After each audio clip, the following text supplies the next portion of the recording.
All right, there we go. Welcome to the stream.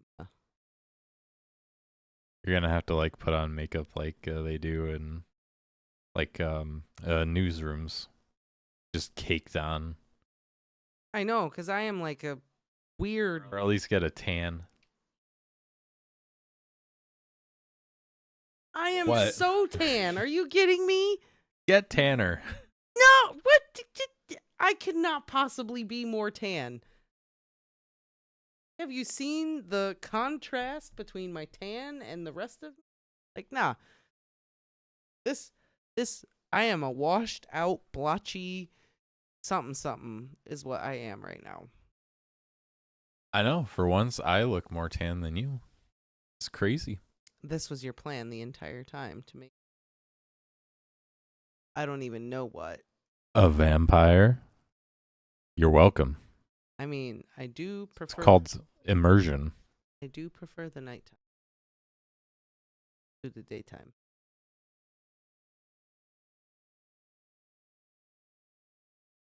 And you do like red wine.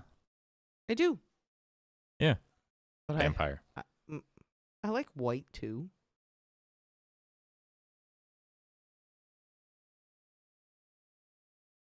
Right. I mean, I do. I don't discriminate.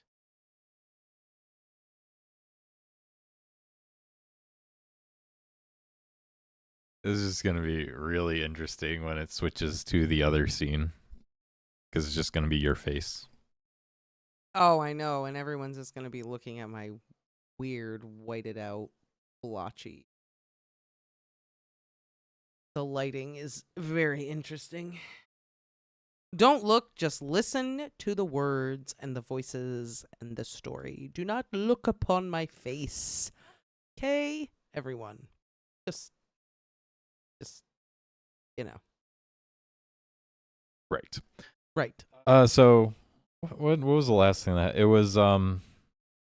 He threw the mirror out the window, right? He threw the mirror out That's the window. like the last thing I remember. He threw the mirror out the window, and then the next day, Jonathan went and like explored the castle and realized that like 90% of the doors are locked, and that he seems to be a prisoner in the castle. That's right. And like we got a lot of like physical descriptions of the Count and how Jonathan thinks he's a freaking weird dude. Do you think the Count would have kept him as a prisoner if he didn't see that he was a vampire? I mean, he hasn't seen that he's a vampire. The Count saw that he saw him in the mirror. Oh. Or didn't see him in the mirror. Right, like, okay, got you. And, like, You think he would have just kept up the facade? No, I think he would have kept him prisoner anyway. Because I think he would have just kept him prisoner and did whatever he did with him, but would have at least made sure that Jonathan did all the business stuff that he needed to do. And then once he had what he needed to like go to England, I feel like he would have just like arrived and been like, he would have just said like something happened to him. Jonathan just would have been a snack to go. Yeah. Maybe. Keep them satiated on the voyage. But I think the Count would have very easily been able to come up with some kind of tragedy befell the poor young Englishman on the treacherous roads of Eastern Europe or something. And no one would have questioned it. And he was delicious. Another thing, I never looked it up. I wanted to see if Dracula was kind of the start to the classic like Halloween moody backdrop too. I mean, I know the Bela Lugosi film definitely inspired a lot of that. Mm-hmm. But I know that Bram Stoker did some research into like traditional vampire, like mythology and folklore. But as far as like the wolves howling at the moon and all that stuff, like I think some of those superstitions were already there, and he kind of utilized those superstitions to his advantage. Oh yeah, they definitely were. But I definitely think he is instrumental in creating some of those like classic Yeah, Halloween he vibes didn't. for sure. No, I didn't think like he came up with the idea of vampires. No. Because vampires were based off of an actual disease. Yeah. Yep, an actual disease, and then unearthing the corpses, and there were like multiple things that kind of like played into the development of like the vampire as a folklore mythological being, and a lot of them have their roots in very real biological processes. Mm-hmm. But I think Stoker took the mythology and took superstitions of the day and kind of like used this to craft this story.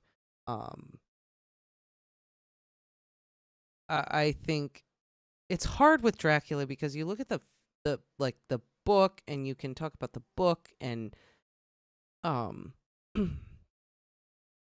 how the book does what the book does, but then like there have been so many film adaptations, especially like so many years prior to, like with the first being like F.W. Murnau's Nosferatu, onward to Bela Lugosi, and on and on and on and on and on,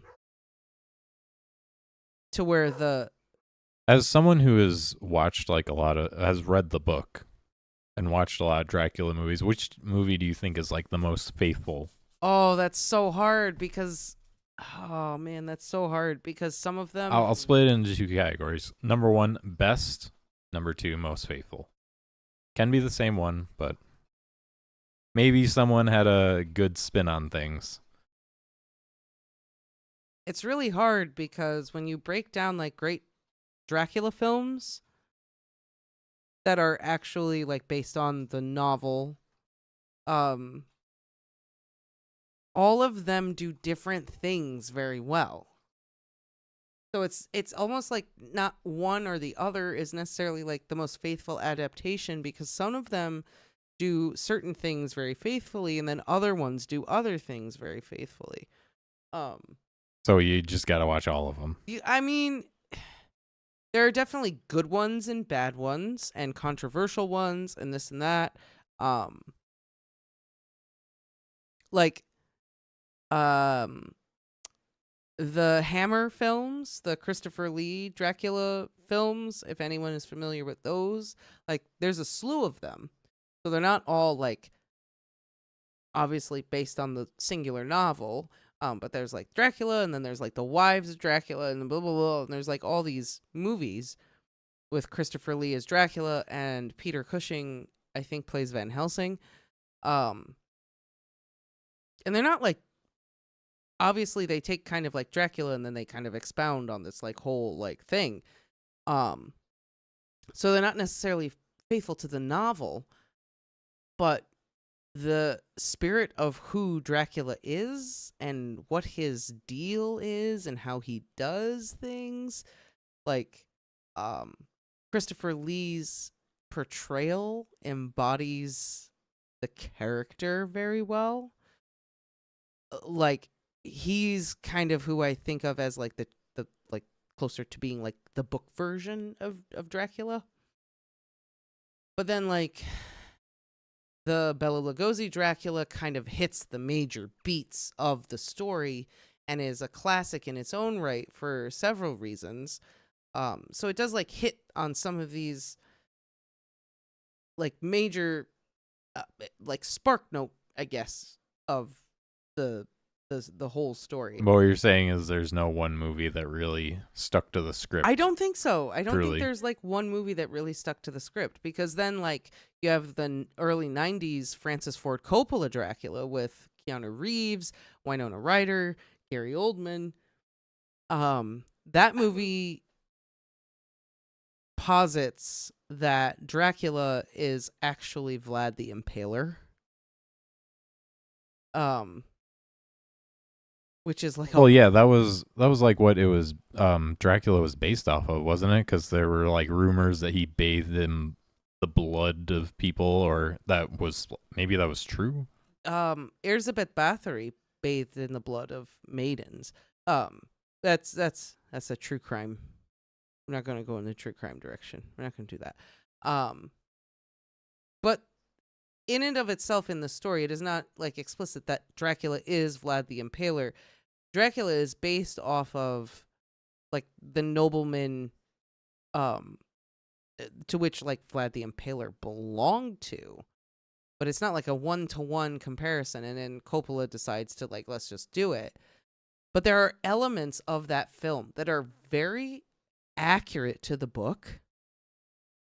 Like some of the Jonathan Harker stuff in the very beginning is very accurate to the book. Some of the stuff with Lucy is very accurate to the book.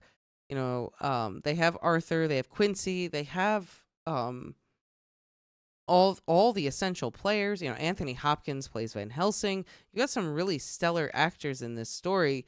And some of the stuff they are really accurate with.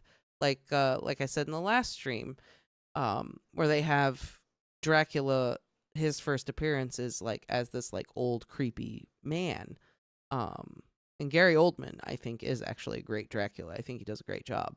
So there's like all these elements that they do really well, but then they do some like wild shit that's just like, what?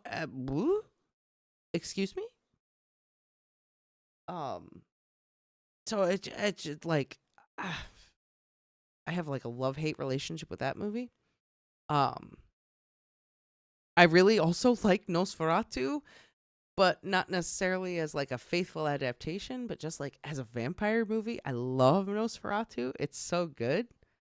But again, kind of like the Bela Lugosi movie, it's kind of like a blueprint of the story. And the difference with Nosferatu is Murnau didn't have the rights to Dracula. So like he couldn't just like make Dracula. He had to kind of like do his own thing. Do you need the rights to Dracula? It's in the public domain. Nosferatu came out in the 1920s.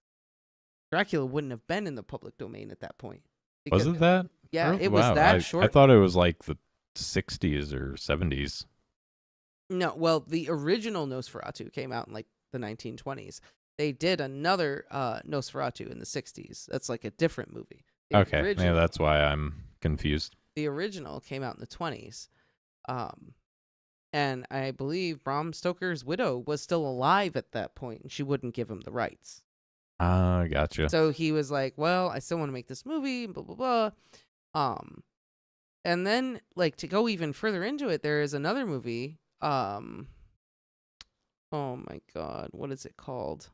Shadow of the Vampire, I think. Shadow of the Vampire. It's a movie about the making of Nosferatu with John Malkovich as F.W. Murnau and Willem Dafoe as what was his name? The guy that played Nosferatu in the movie. I can't think of his name right now. But it's I don't know, but like this started out just like what movie was good, and you know, like the history of every vampire movie ever. I feel like I didn't expect you to like know like so in this year this happened, and this person played this and this that, but there was this legal thing that they had to overcome, and but anyway, then Stoker's widow was there, and. But the point Like, about oh my Shadow God, of the Vampire... maybe you are a vampire. Did you, like, live through all this? Like, how do you know this? I like vampires, okay?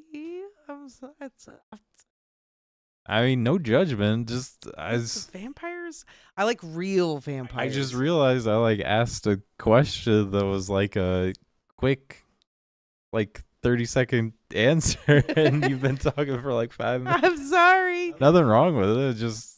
I never knew you knew this much about Dracula movies. I'm a Dracula. I like Dracula. Like, I knew you liked them, but you know, like, every little thing. And there's so many that I still probably haven't seen. Tell me who the sound guy was on Nosferatu. No, I can't do that. But the cool thing that I liked about Shadow of the Vampire is it's a movie about the making of Nosferatu. And John Malkovich is the director, and Willem Dafoe plays the guy that plays Nosferatu. And it's all about how they're, like, making the movie. But the twist is that the dude playing the vampire is actually a vampire. And the whole thing is about like how far will you go and what depths will you sink? How much of your soul will you sell to make art? And my God, I love that movie. Like that's not even like a Dracula adaptation, but it is one of my favorite vampire movies. It's kind of, I guess, tied to Dracula a little bit, but like, I love that movie. That movie is so good. Shadow the Vampire, 100%, probably one of my favorites, even though it's not a Dracula adaptation 1-to-1, but it's so good. Okay, so is that your answer? I know it's No. not. I don't know. I don't know if I could say.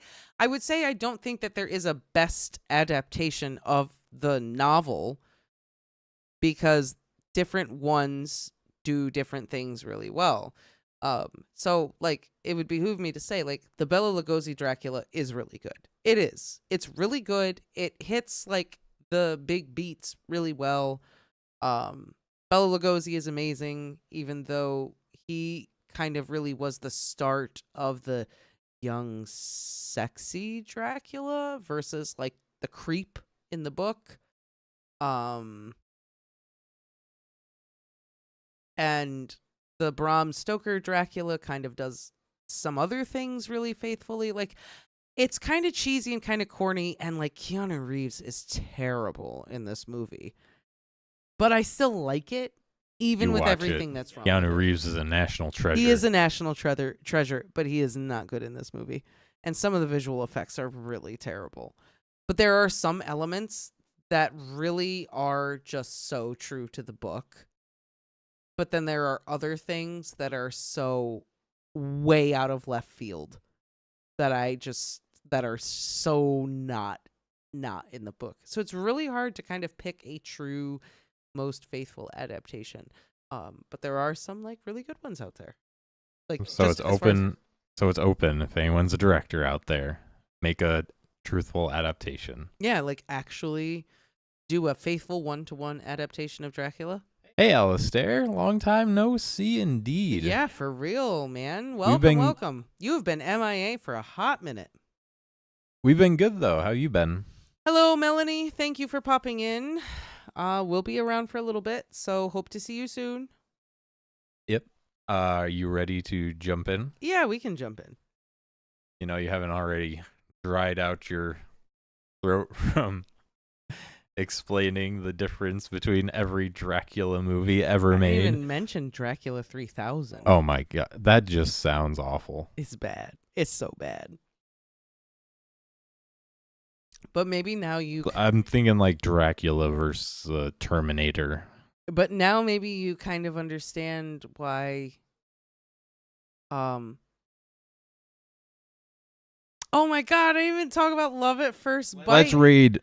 Love at First Bite, or that's another one. Just sounds awful. Oh no, that one's like funny. That one's good. It's funny. And well, I talked about the Fearless Vampire Killers like in the last stream, so I won't talk about that one. I love that movie. That's so good. But now I think after all of that vomiting, you can now understand like why I hate Twilight so much. I didn't need to know all that to know why you hate Twilight. I know, but that's just more context. It's not just that the books are bad, but the underlying devotion to vampirism. Yeah, but at least like Edward wasn't Dracula's son or anything, you know, anything weird like that. I would be so insulted if they found out he was like Dracula's son. That would have pissed me off even more. There's probably a fan fiction for that. There probably is. Yeah, we can read. All right. Here we go.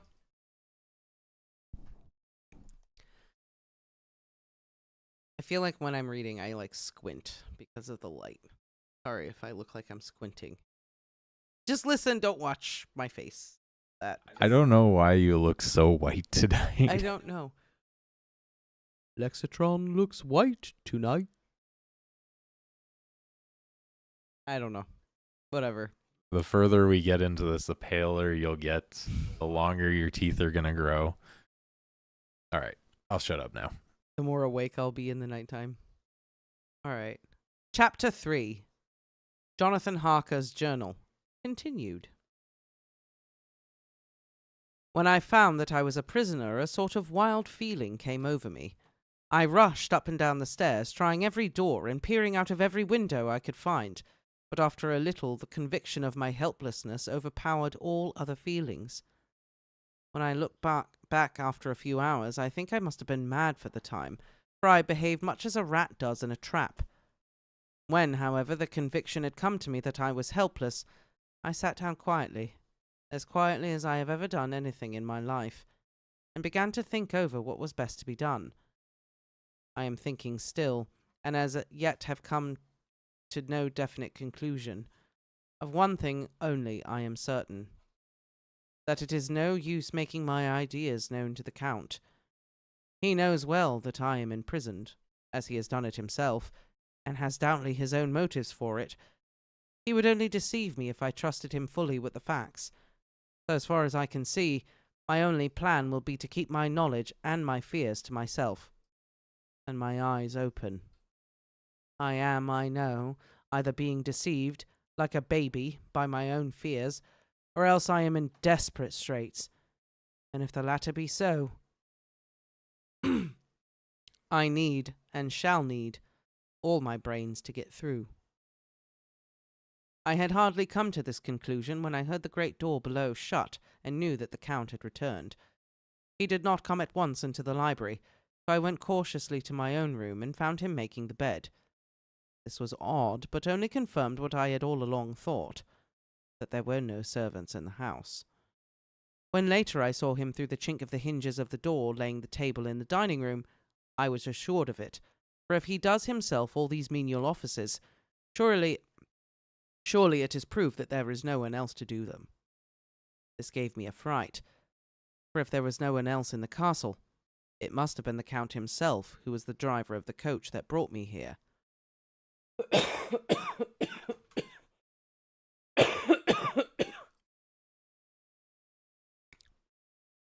This is a terrible thought, for if so, what does it mean that he could control the wolves as he did, by only holding up his hand in silence?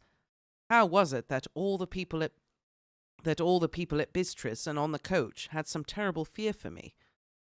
What meant the giving of the crucifix, of the garlic, the wild rose, of the mountain ash? Bless that good woman who hung that crucifix round my neck, for it is a comfort and a strength to me whenever I touch it. It is odd that a thing which I have been taught to regard with disfavour and as idolatrous should in a time of loneliness and trouble be of help. Is it that there is something in the essence of the thing itself, or that it is a medium, a tangible help, in conveying memories of sympathy and comfort? Some time, if it may be, I must examine this matter and try to make up my mind about it. In the meantime, I must find out all I can about Count Dracula, as it may help me to understand. Tonight he may talk of himself, if I turn the conversation that way. I must be very careful, however, not to wake his suspicion. Midnight. I have had a long talk with the Count. I asked him a few questions on Transylvania history, and he warmed up to the subject wonderfully. In his speaking of things and people, and especially of battles, he spoke as if he had been present at them all. This he afterwards explained by saying that to a boyar, the pride of his house and name is his own pride, that their glory is his glory, that their fate is his fate. Whenever he spoke of his house, he always said we, and spoke almost in the plural, like a king speaking.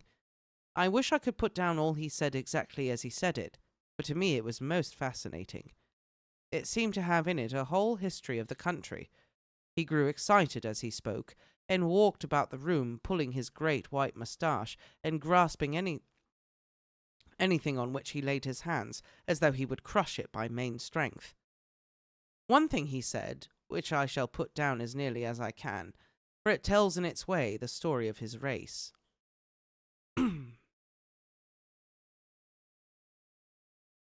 We Zekilis have a right to be proud, for in our veins flows the blood of many brave races who fought as the lion fights for lordship. Here in the whirlpool of European races, the Ugric tribe bore down from Iceland the fighting spirits which Thor and Odin gave them, which their berserkers displayed to such fell intent on the seaboards of Europe, aye, and of Asia and Africa too, till the peoples thought that they werewolves themselves had come.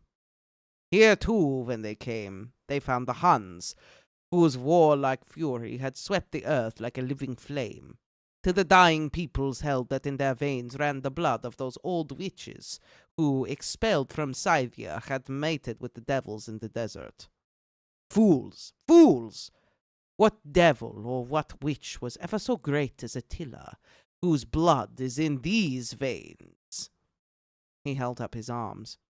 Is it a wonder that we were a conquering race, that we were proud, that when the Magyar, the Lombard, the Avar, the Bulgar, or the Turk poured his thousands on our frontiers, we drove them back? Is it strange that when Arpad and his legions swept through the Hungarian fatherland, he found us here when he reached the frontier?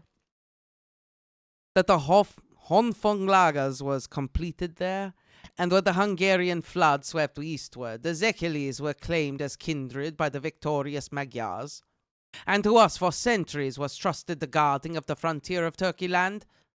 Ay, and more than that, the endless duty of the frontier guard, for as the Turks say, water sleeps and enemy is sleepless. Who more gladly than we throughout the four nations received the bloody sword, or at its warlike call flocked quicker to the standard of the king? When was redeemed that great shame of my nation, the shame of Kosovo, when the flags of the Wallach and the Magyar went down beneath the crescent? Who was it but one of my own race who was voivode, crossed the Danube and beat the Turk on his own ground? This was a Dracula indeed. Woe was it that his own unworthy brother, when he had fallen, sold his people to the Turk, and brought the shame of slavery on them. Was it not this Dracula indeed who inspired that other of his race who in a later age again and again brought his forces over the great river into Turkey land, who, when he was beaten back, came again, and again, and again, though he had to come alone from the bloody field where his troops were being slaughtered, since he knew that he alone could ultimately triumph? They said he thought only of himself. Bah! What good are peasants without a leader? Where ends the war without a brain and heart to conduct it?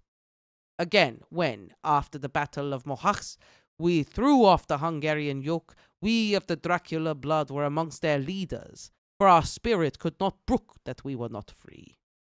Ah, young sir, the Zekilis, and the Dracula as their heart's blood, their brains, and their swords, can boast a record that mushrooms growths like the Habsburgs and the Romanovs could never reach. Their warlike days are over. Blood is too precious a thing in these days of dishonorable peace, and the glories of the great races are as a tale that is told. It was by this time close on morning, and we went to bed. Memo. This diary seems horribly like the beginning of the Arabian Nights, for everything has to break off at cockcrow, or like the ghost of Hamlet's father.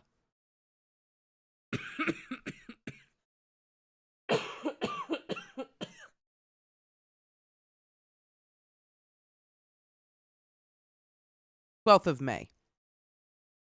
Let me begin with facts. Bare, meagre facts, verified by books and figures, and of which there can be no doubt. I must not confuse them with experiences which shall have to rest on my own observation, or my memory of them. Last evening, when the Count came from his room, he began by asking me questions on legal matters and on the doing of certain kinds of business. I had spent the day wearily over books, and, simply to keep my mind occupied, went over some of the matters I had been examining at Lincoln's Inn. There was a certain method in the Count's inquiries, so I'll try to put them down in sequence. The knowledge may somehow or sometime be useful to me. First, he asked if a man in England might have 2 solicitors or more. I told him he might have a dozen if he wished, but that it would not be wise to have more than 1 solicitor engaged in one transaction, as only one could act at a time, and that to change would be certain to militate against his interest. He seemed thoroughly to understand, and went on to ask if there would be any practical difficulty in having one man to attend, say, to banking, and another to look after shipping, in case local help were needed in a place far from home of the banking solicitor. I asked him to explain more fully, so that I might not by any chance mislead him. So he said, "I shall illustrate. Your friend and mine, Mr. Peter Hawkins, from under the shadow of your beautiful cathedral at Exeter, which is far from London, buys for me through your good self my place at London. Good. Now here let me say frankly, lest you should think it strange that I have thought the services of one so far from London instead of someone resident there, that my motive was that no local interest might be served save my wish only, and as one of London residents might, perhaps, have some purpose of himself or friend to serve, I went thus afield to seek my agent, whose labours would be only to my interest.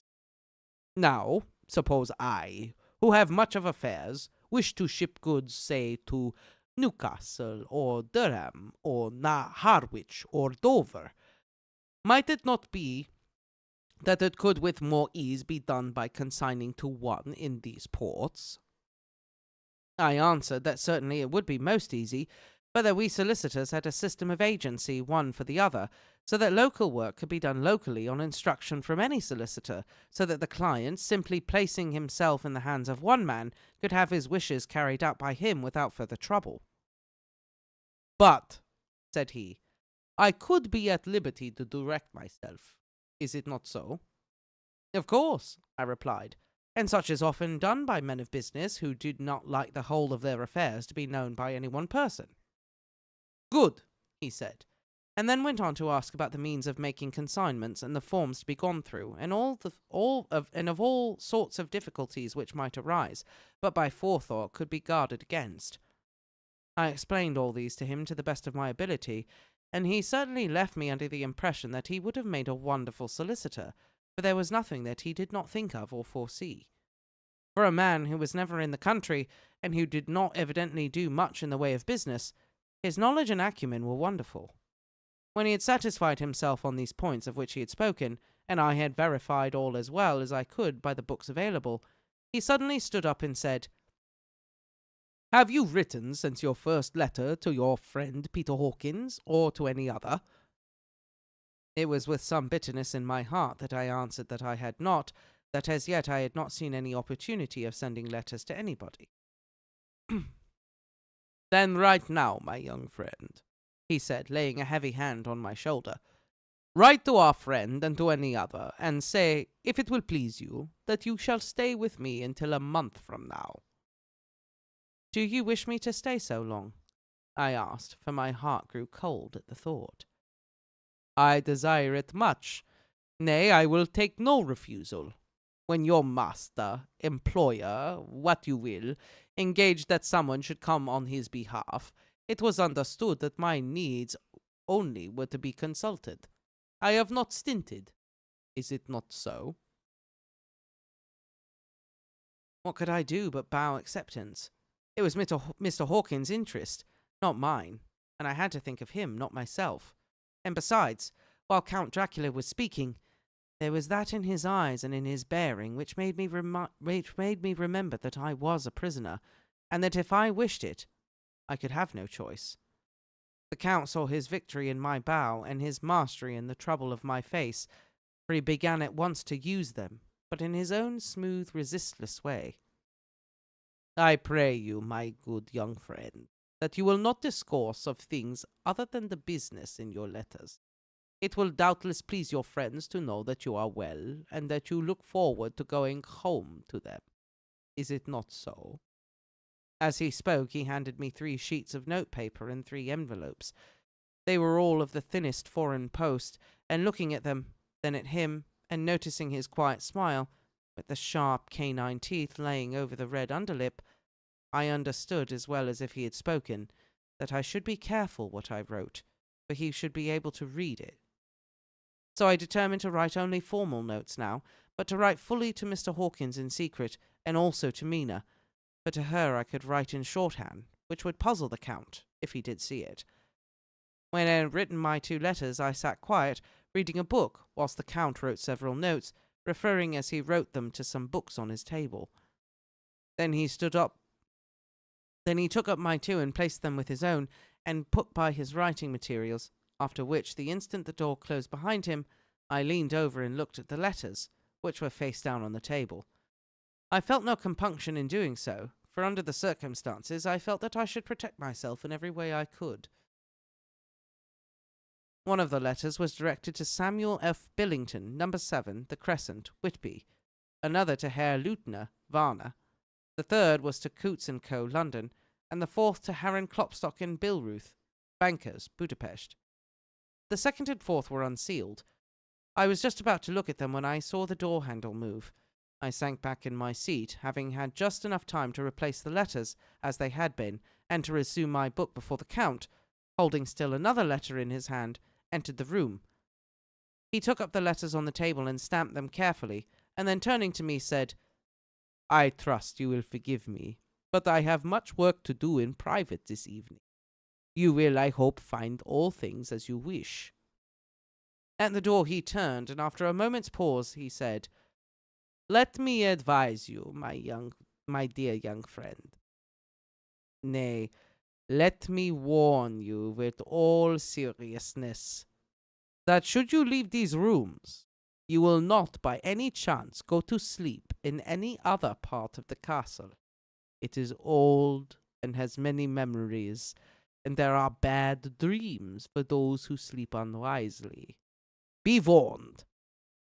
Should sleep now, or ever overcome you, or be like to do, then haste to your own chamber or to these rooms, for your rest will then be safe.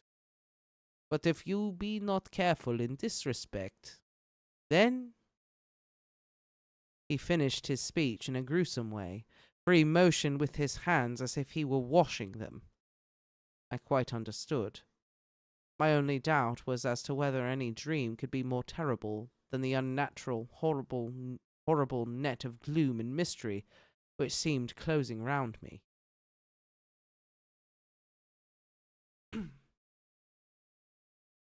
Later. I endorse the last words written, but this time there is no doubt in question. I shall not fear to sleep in any place where he is not. I have placed the crucifix over the head of my bed. I imagine that my rest is thus free from dreams, and there it shall remain. When he left me, I went to my room. After a little while, not hearing any sound, I came out and went up the stone stair to where I could look out towards the south. There was some sense of freedom in the vast expanse, inaccessible though it was to me, as compared with the narrow darkness in the courtyard. Looking out on this, I felt that I was indeed in prison, and I seemed to want a breath of fresh air, though it were of the night.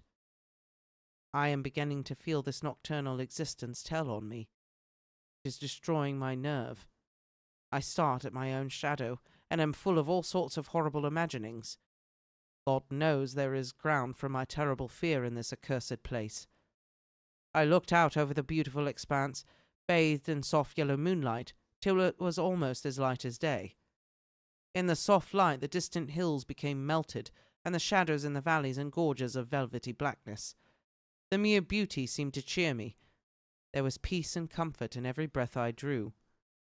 As I leaned from the window, my eye was caught by something moving a story below me, and somewhat to my left, where I imagined, from the order of the rooms, that the windows of the Count's own room would look out. The window at which I stood was tall and deep, stone-mullioned, and though weather-worn, was still complete, but it was evidently many a day since the case had been there. I drew back behind the stonework, and looked carefully out. What I saw was the Count's head coming out from the window. I did not see the face, but I knew the man by the neck and the movement of his back and arms. In any case, I could not mistake the hands which I had so many opportunities of studying. I was at first interested and somewhat amused, for it is wonderful how small a matter will interest and amuse a man when he is a prisoner. But my very feelings changed to repulsion and terror when I saw the whole man slowly emerge from the window and begin to crawl down the castle wall over that dreadful abyss, face down, with his cloak spreading out around him like great wings. At first I could not believe my eyes. I thought it was some trick of the moonlight, some weird effect of shadow. But I kept looking. It could be no delusion. I saw the fingers and toes grasp the corners of the stones, worn clear of the mortar by the stress of years, and by thus using every projection and inequality, move downwards with considerable speed, just as a lizard moves along a wall. What manner of man is this? Or what manner of creature is it in the semblance of man? I feel the dread of this horrible place overpowering me. I am in fear, in awful fear, and there is no escape for me. I am encompassed about with terrors that I dare not think of.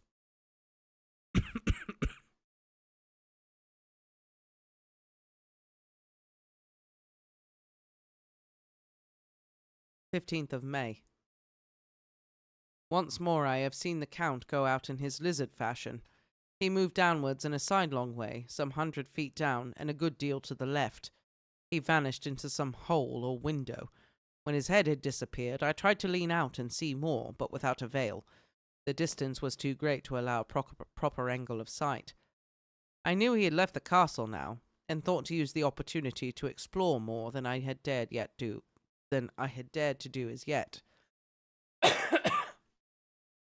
I went back to the room, and taking a lamp, tried all the doors. They were all locked, as I had expected, and the locks were comparatively new. But I went down the stone stairs to the hall where I had entered originally. I found I could pull back the bolts easily enough and unhook the great chains, but the door was locked, and the key was gone.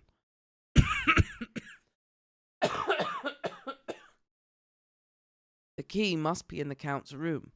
I must watch should his door be unlocked, so that I may get it and escape.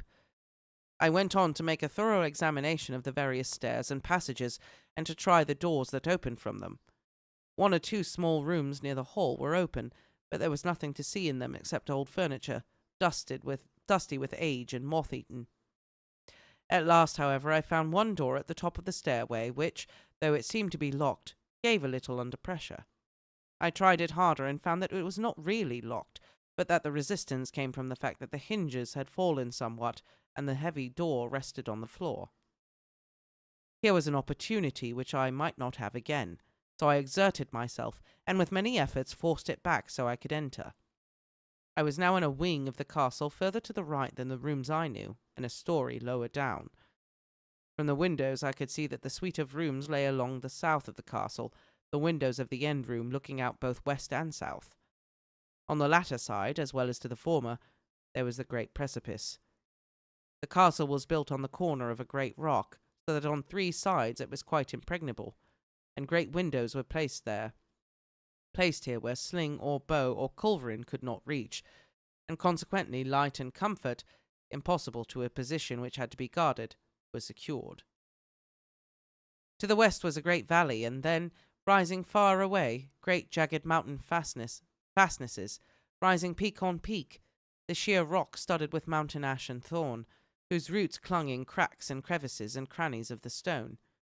This was evidently the portion of the castle occupied by the ladies in bygone days, for the furniture had more air of comfort than any I had seen.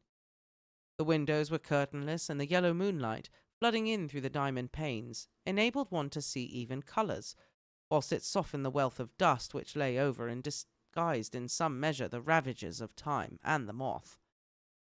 My lamp seemed to be of little effect in the brilliant moonlight, but I was glad to have it with me, for there was a dread loneliness in the place which chilled my heart and made my nerves tremble. Still, it was better than living alone in the rooms in which I had come to hate from the presence of the Count, and after trying a little to school my nerves, I found a soft quietude come over me. Here I am, sitting at a little oak table, where in old times possibly some fair lady sat to pen, which with much thought and many blushes, her ill-spent love-letter, and writing in my diary in shorthand all that has happened since I closed it last. It is 19th century up to date with a vengeance, and yet, unless my senses deceive me, the old centuries had, and have, powers of their own which mere modernity cannot kill.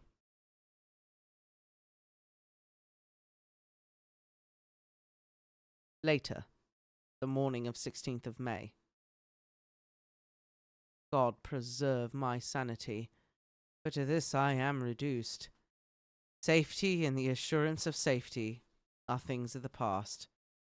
Whilst I live on here, there is but one thing to hope for, that I may not go mad, if indeed I be not mad already. If I be sane, then surely it is maddening to think that of all the foul things that lurk in this hateful place, the Count is the least dreadful to me. That to him alone I can look for safety, even though this be only whilst I can serve his purpose. Great God, merciful God, let me be calm, for out of that way lies madness indeed. I begin to get new lights on certain things which have puzzled me. Up to now I never quite knew what Shakespeare meant when he made Hamlet say, "My tablets, quick my tablets, 'tis meet that I put it down," etc.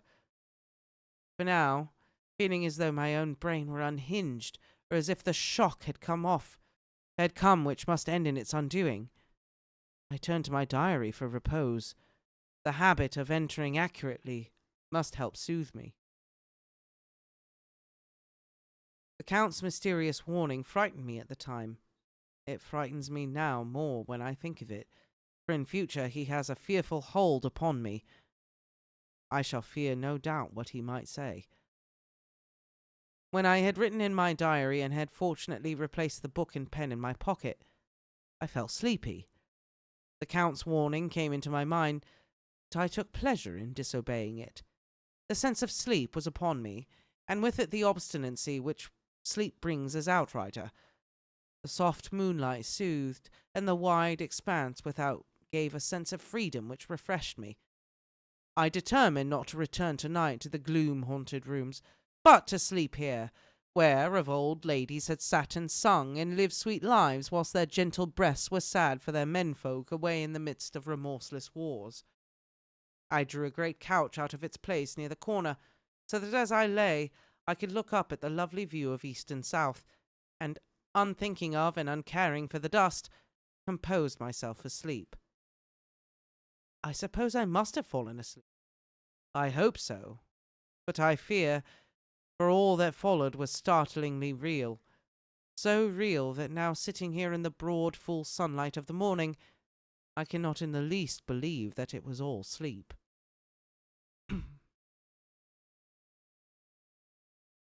I was not alone. The room was the same, unchanged in any way since I came into it. I could see along the floor, in the brilliant moonlight, my own footsteps mark where I had disturbed the long accumulation of dust. In the moonlight opposite me were 3 young women, ladies by their dress and manner.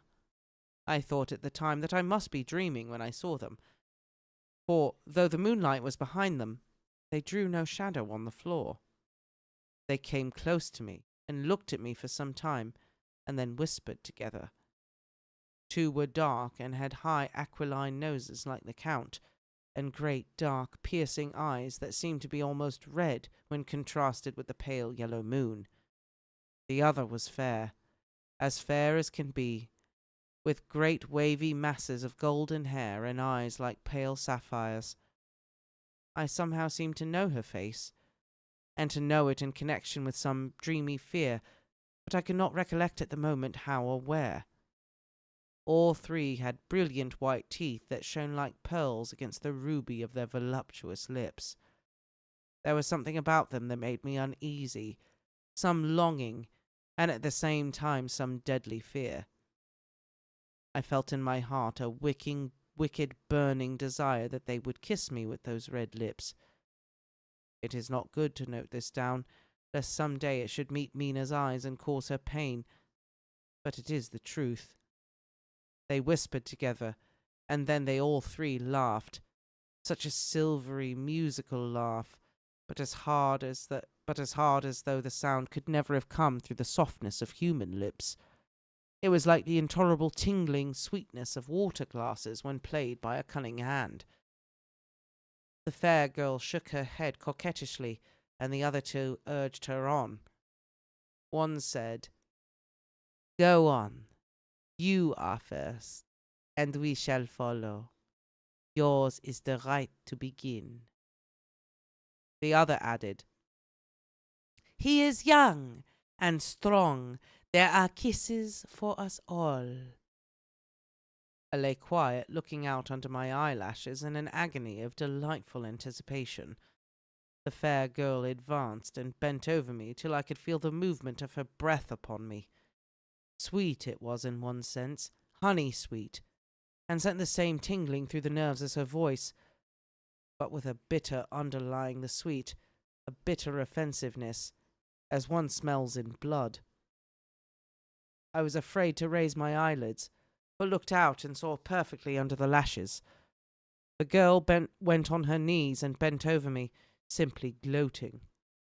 There was a deliberate voluptuousness, which was both thrilling and repulsive, and as she arched her neck, she actually licked her lips like an animal, till I could see in the moonlight the moisture shining on the scarlet lips and on the red tongue as it lapped the white sharp teeth. Lower and lower went her head, as the lips went below the range of my mouth and chin and seemed to fasten on my throat. Then she paused, and I could hear the churning sound of her tongue as it licked her teeth and lips, and could feel the hot breath on my neck. Then the skin of my throat began to tingle, as one's flesh does when the hand is to tickle it approaches nearer, nearer.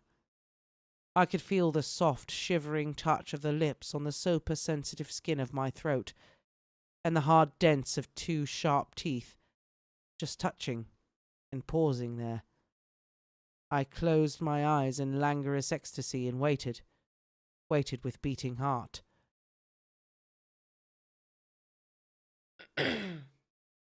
But at that instant, another sensation swept through me as quick as lightning. I was conscious of the presence of the Count, and of his being as if lapped in a storm of fury.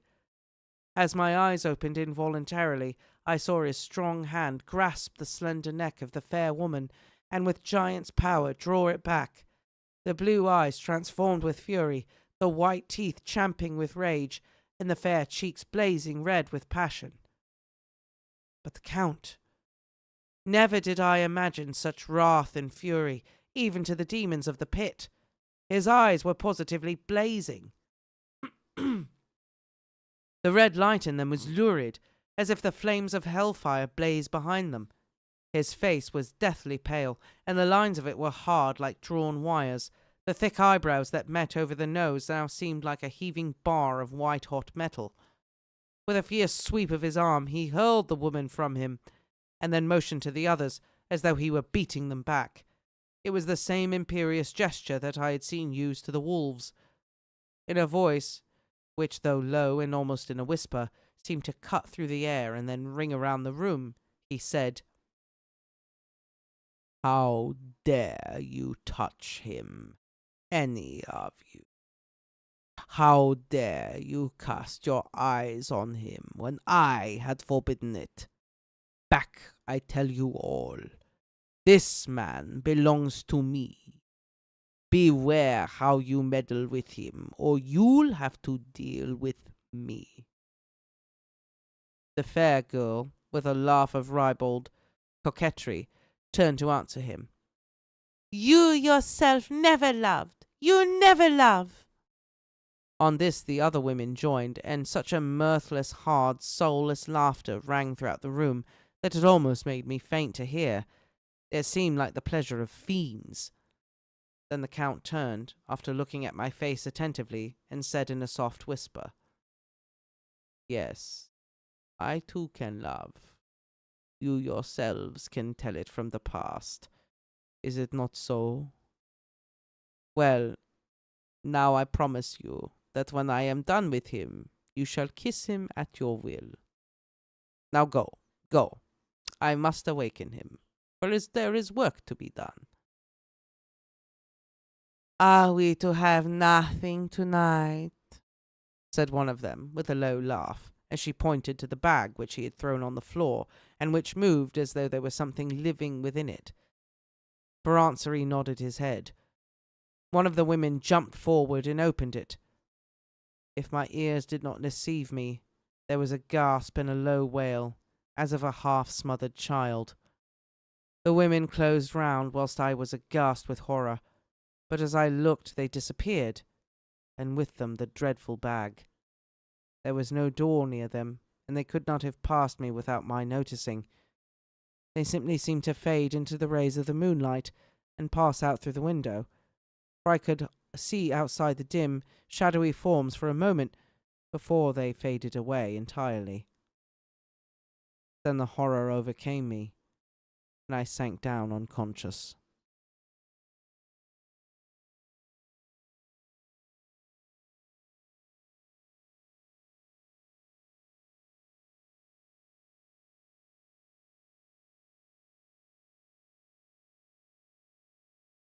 So he met his wives. His wives. You think they were Really? just going to give kisses? Slurpee kiss. Ew. I don't know why though. That's gross. That's worse than just sucking their blood. I don't know. Slurpee kisses. Ugh. I don't like that.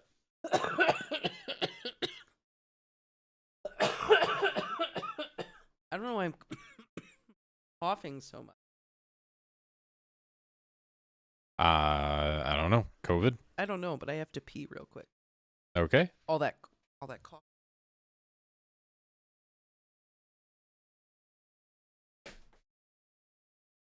You gonna make it?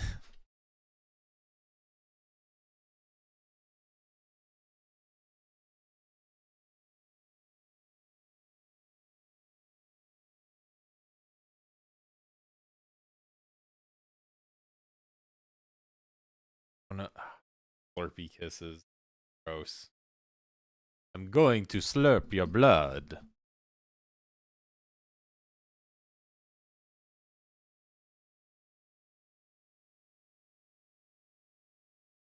Like a vampire slushy, a Slurpee.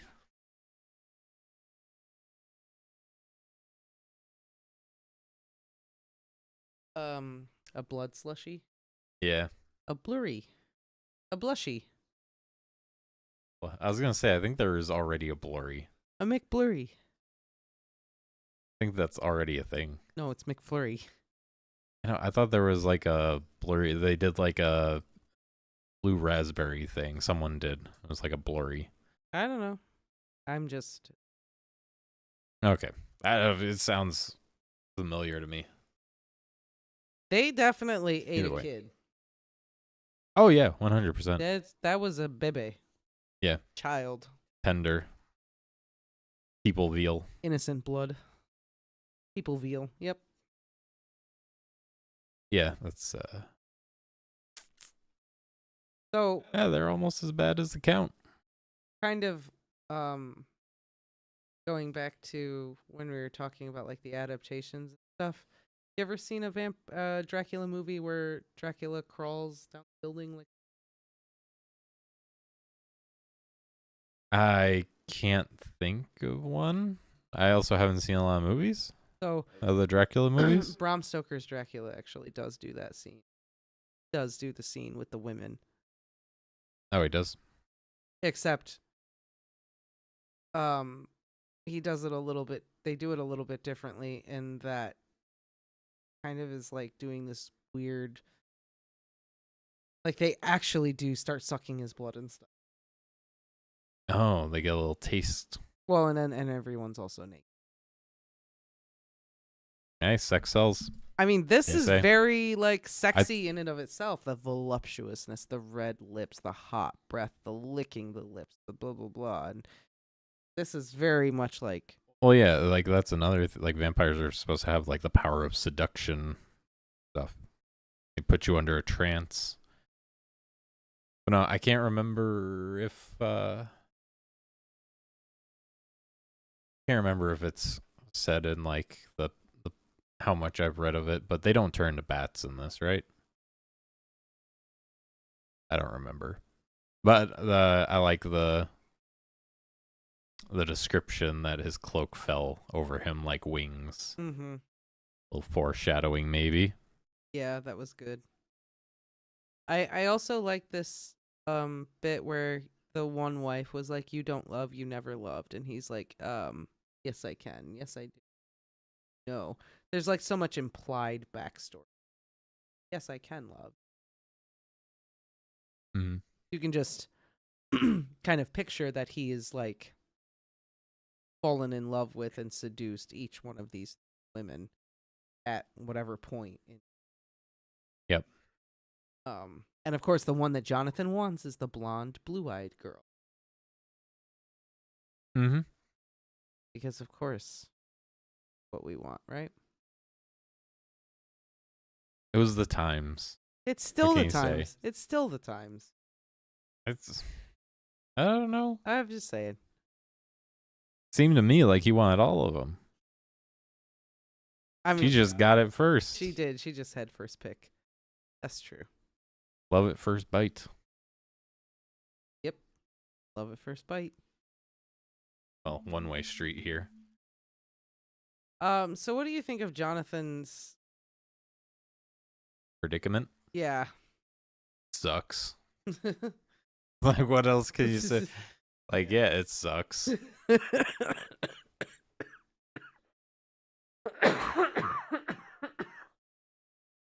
What's he? I think if I were him, I would definitely be trying to escape a little bit harder at this point, because like at this point, there's been enough like there's been enough hints. The signs are there. You got to get out. And see, he seems very much like, I don't know. This will all work out. This is fine. How's he supposed But to? I guess he did. This is a time where they didn't have these horror stories and everything. So But how's he supposed to get out when the door out locked? learn to pick a lock. You got nothing but free time while you're there. That's true. You got a lot. You got that big library. I'm sure there's something on it. Or I don't know, just kick it. It's a big, heavy. I would try something. He's not trying That's anything. True. That's true. Also, when you get out, what do you? Hey, you got out. Now what? There's like forest. Down. Like, you hoof it and hope for the best. Like, you know you're gonna die there. So Dracula and the woofies. that's true. The woofies. But yeah, I don't know. Alistair says apparently there's a theory that two of the brides may have actually been Dracula's daughters. Oh, I mean, they could. that They could. They are described. They are described. they described They these. described as having very high aquiline notes.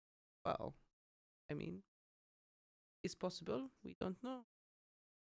Maybe so. Maybe the blonde one is the mom, and the other two are the babies. Yeah, but she's described as being like the newest member. Oh yeah. Yeah. I don't know. Either way, I'm going to assume like vampires can't have children. That's why they, transform people into vampires. unless they were his daughters prior to, and he like became a vampire and then turned them into vampires. Yeah, I guess. Pretty selfish. It is a little Well, self. It's a little self. well, I'm a vampire, so you're all coming with me. Yeah, that's kind of rude. What did you think of this chapter though? Creepy. Oh yeah, I think the like image of Dracula just crawling down the side of the castle, that's very creepy. That's one of my favorite things because you don't. That's like there's only one Dracula movie I've seen, Bram Stoker, and like it's creepy watching him scuttling along. The original Spider-Man. Yep. I mean, he's described as having those hairs on the palms of. What do you do if you meet a dude who has hair on the palms of his? You do not accept his request to enter his dwelling. No. No. Well, he didn't find out until he was inside already. That's true. Well, this is why you shake hands. Be like, ooh. Say, hey, nice to meet you. Ooh, this is. And if it feels like you're shaking a shag rug, you run.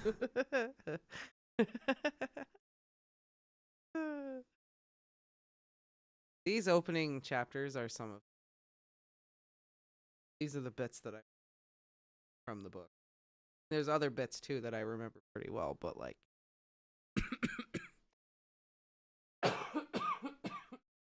I think these are the creepiest. You know, the other ones are creepy, but right here you're in like Dracula's element. Like Jonathan has no chance. No. And he's just like a young dude just trying to do a good job for his boss. Like he just became a lawyer. Like he's got a fiance at home. Like Yeah, but you know, he's a lawyer, so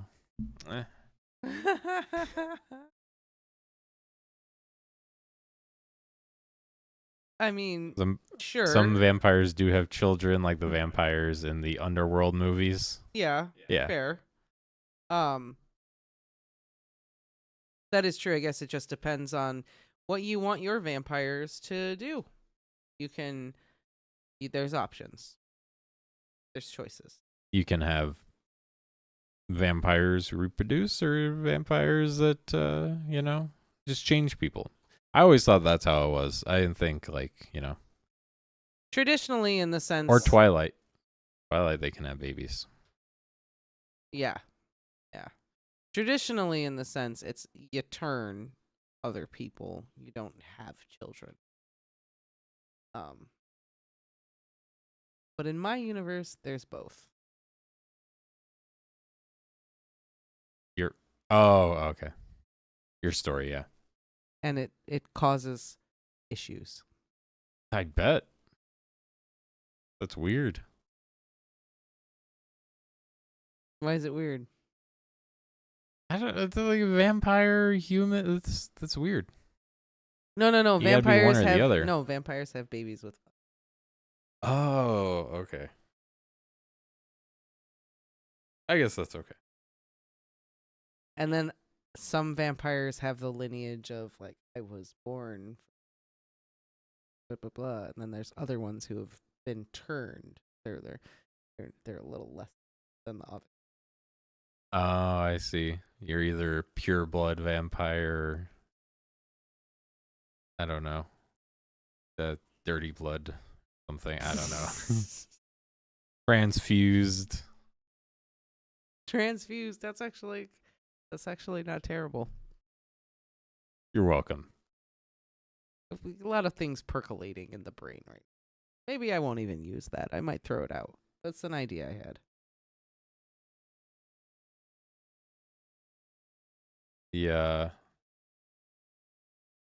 I don't know. Transfused, and I can't think of what to call like pure blood vampires. I mean I can't. I off right at this particular. Either way, you feeling up to another chapter with that cough? Think you can do it? I think I can do one more. Yeah, I don't know why I'm coughing so bad, but I think we can definitely get through one more. Vampires who are born vampires are considered to be higher class vampires, like purebloods. Yeah. How long? Let's also just like see how long.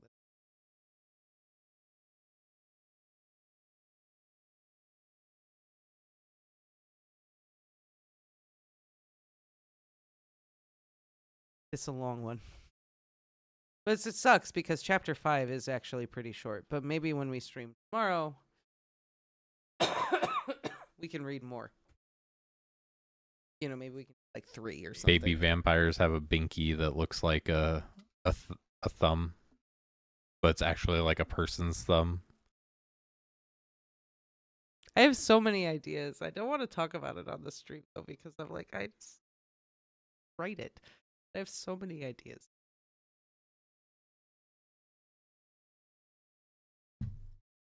Oh, breastfeeding work. That'd be gross. Blood milk. Milk.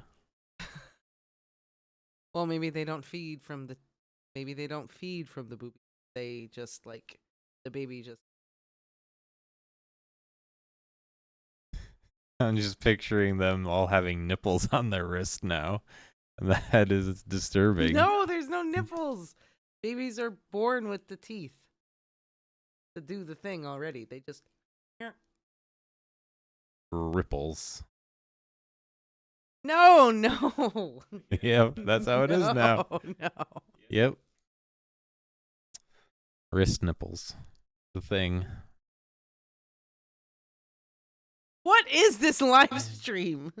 What is happening? I don't know. We got on the topic of like different things. You're the one talking about wrist nipples over there. You were the one who brought it up. I did not. I just said know. like you were the one who brought up like the. I guess I actually brought up the whole baby thing. Yeah, but you did. You started it. Yeah. With your blilk. Blilk. Yeah, that was all you. Yeah, wrist nipples. What is this live stream? This is, I don't know. Okay, let's read another chapter of the. This live stream is just like, here's this classic piece of horror literature. We're gonna read it. We're gonna try to analyze it after every chapter we read, and then that's not what happens. It just turns into. Here's 30 minutes of classic literature. Here's 20 minutes of total degeneracy. You're welcome. Yeah. That's exactly what We it balance out your brain rot here. God,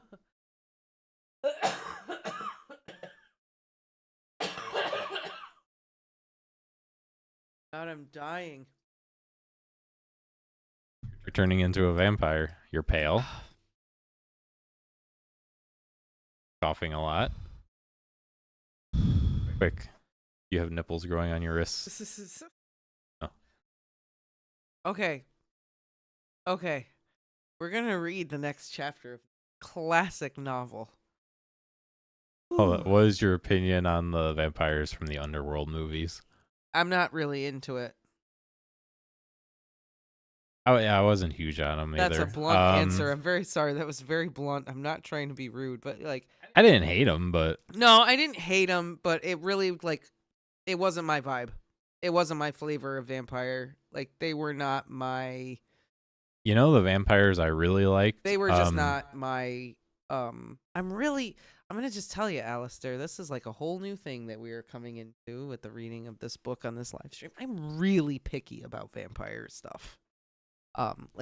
Maybe in a stupid way, but they weren't the worst I'd ever seen, but it just wasn't my thing. My favorite vampires in a movie was it 28 Days of Night?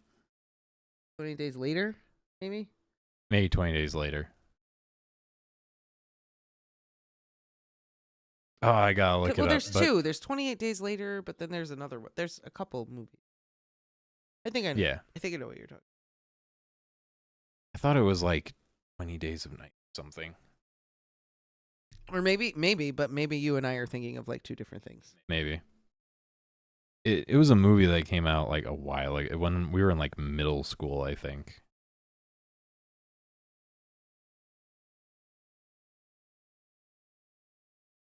Oh, in the serial killer subreddit, which serial killer was the worst? Oh, 30 Days of Night. Okay, I've never actually seen that one. I know what it is though. Okay, I've heard of it. I just have not actually watched that one. Yeah, it's pretty good. It basically like, you know how in like some places there's like 30 days of complete darkness and like 30 days. Yeah. So it's basically this area, yeah, and then you have 30 days where the vampires just run wild 24/7.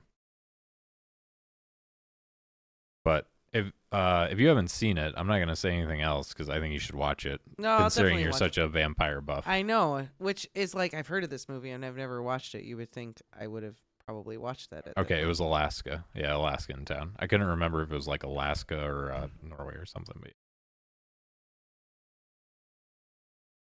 Okay. All right, if we're gonna read this chapter, we have to before I say that I'm too hungry to keep. All right. All right, here we go.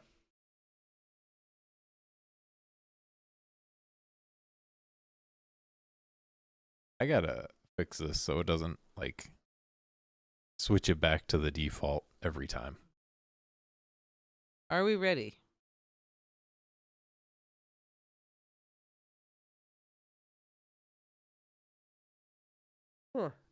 Okay. Chapter 4. Jonathan Harker's Journal. Continued. I awoke in my own bed. If it be that I had not dreamt, the Count must have carried me here. I tried to satisfy myself on the subject, but could not arrive at any unquestionable result. To be sure, there were certain small evidences, such as that my clothes were folded and laid by in a manner which was not my habit. My watch was still unwound, and I am rigorously accustomed to wind it the last thing before going to bed, and many such details. But these things are no proof, for they may have been evidences that my mind was not as usual, and from some cause or another I had certainly been much upset. I must watch for proof. Of one thing I am glad. If it was that the Count carried me here and undressed me, he must have been hurried in his task, for my pockets are intact. I am sure this diary would have been a mystery to him which he would not have brooked. He would have taken or destroyed it. As I look round this room, although it has been to me so full of fear, it is now a sort of sanctuary. For there can be nothing more dreadful than those awful women who are, waiting to suck my blood. 18th of May. I had been down to look at that room again in daylight, for I must know the truth. When I got to the doorway at the top of the stairs, I found it closed. It had been so forcibly driven against the jamb that part of the woodwork was splintered. I could see that the bolt of the lock had not been shot, but the door is fastened from the inside. I fear it was no dream, and must act on this surmise. 19th of May. I am surely in the toils. Last night the Count asked me in the suavest of tones to write 3 letters.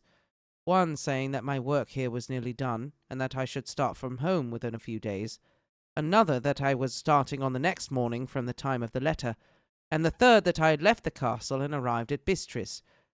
I would fain have rebelled, but felt that in the present state of things it would be madness to quarrel openly with the Count whilst I am so absolutely in his power, and to refuse would be to excite his suspicion, and to arouse his anger. He knows that I know too much, and that I must not live, lest I be dangerous to him. My only chance is to prolong my opportunities. Something may occur which will give me a chance to escape. I saw in his eyes something of that gathering wrath which was manifest when he hurled that fair woman from him. He explained to me that posts were few and uncertain, and that my writing would ensure ease of mind to my friends, and he assured me with so much impressiveness that he would countermand the later letters, which would be held over at Bistris until due time in case chance would permit of my prolonging my stay, that to oppose him would have been to create new suspicion. I therefore pretended to fall in with his views and asked him what dates I should put on the letters. He calculated a moment and then said, "The first should be June 12th, the second June 19th, and the third June 29th. I now know the span of my life. God help me. 28th of May. There is chance of escape, or at any rate of being able to send word home. A band of Zhgani have come to the castle and are encamped in the courtyard. The Zhgani are gypsies. I have notes of them in my book. They are peculiar to this part of the world, though allied to the ordinary gypsies all the world over. There are thousands of them in Hungary and Transylvania, who are all almost outside the law. They attach themselves as a rule to some great noble or boyar, and call themselves by his name.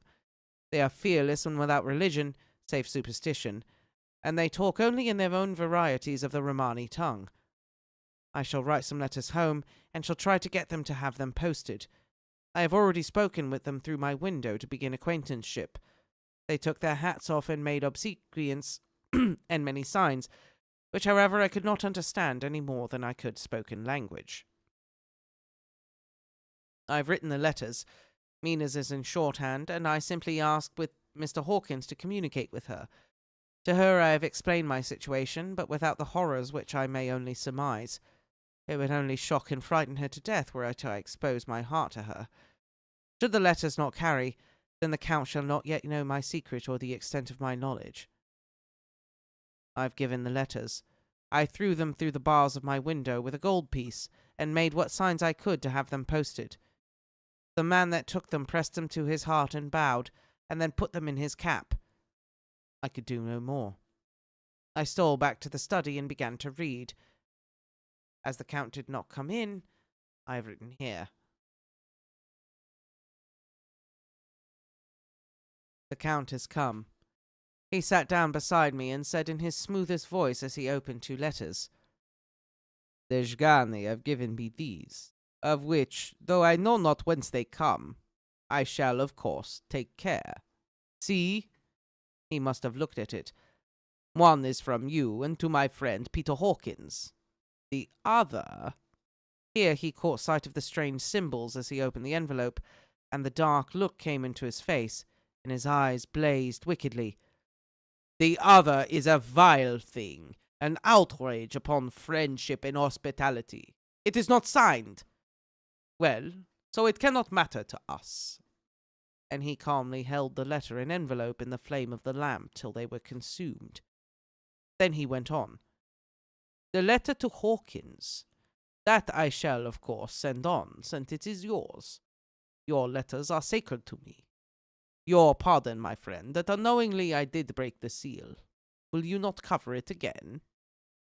He held out the letter to me, and with a courteous bow handed me a clean envelope. I could only redirect it and hand it to him in silence. When he went out of the room, I could hear the key turn softly.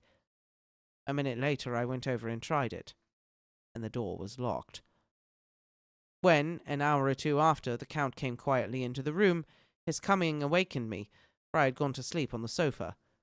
He was very courteous and very cheery in his manner, and seeing that I had been sleeping, said, "So, my friend, you are tired? Get to bed. There is the surest rest. I may not have the pleasure to talk tonight, since there are many labors to me, but you will sleep, I pray." I passed to my room and went to bed, and strange to say, slept without dreaming. Despair has its own calms. 31st of May.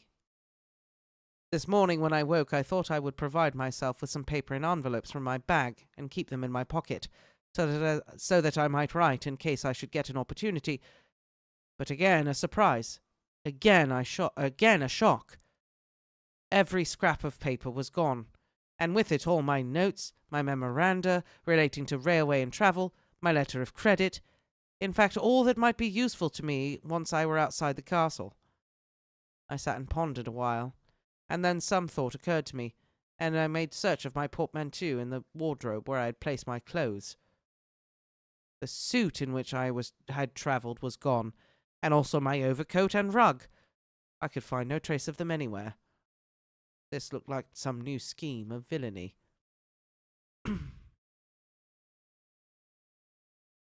17th of June. This morning, as I was sitting on the edge of my bed, cajoling my brains, I heard, without a cracking of whips and a cracking of whips and pounding and scraping of horses' feet up the rocky path beyond the courtyard. With joy I hurried to the window, and saw drive into the yard 2 great litter wagons, each drawn by 8 sturdy horses, and at the head of each pair a Slovak, with his wide hat, great nail-studded belt, dirty sheepskin, and high boots. They also had their long staves in hand. I ran to the door, intending to descend and try to join them through the main hall, as I thought that that way may be open for them. Again a shock. My door was fastened on the outside. Then I ran to the window and cried to them. They looked up at me stupidly and pointed, but just then the hetman of the Zhgani came out, and seeing them pointing to my window, said something, at which they laughed. Henceforth no effort of mine, no piteous cry or agonized entreaty, would make them even look at me. They resolutely turned away. The litter wagons contained great square boxes with handles of thick rope. They were evidently empty by the ease with which the Slovaks handled them, and by their resonance as they were roughly moved. When they were all unloaded and packed in a great heap in one corner of the yard, the Slovaks were given some money by the Zhgani, and spitting on it for luck, lazily went each to his horse's head. Shortly afterwards, I heard the cracking of their whips die away in the silence.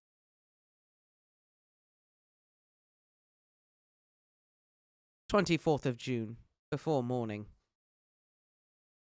Last night the Count left me early and locked himself into his own room.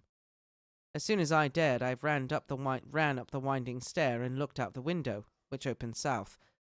I thought I would watch for the Count, for there was something going on. The Zhgani are quartered somewhere in the castle, and are doing work of some kind.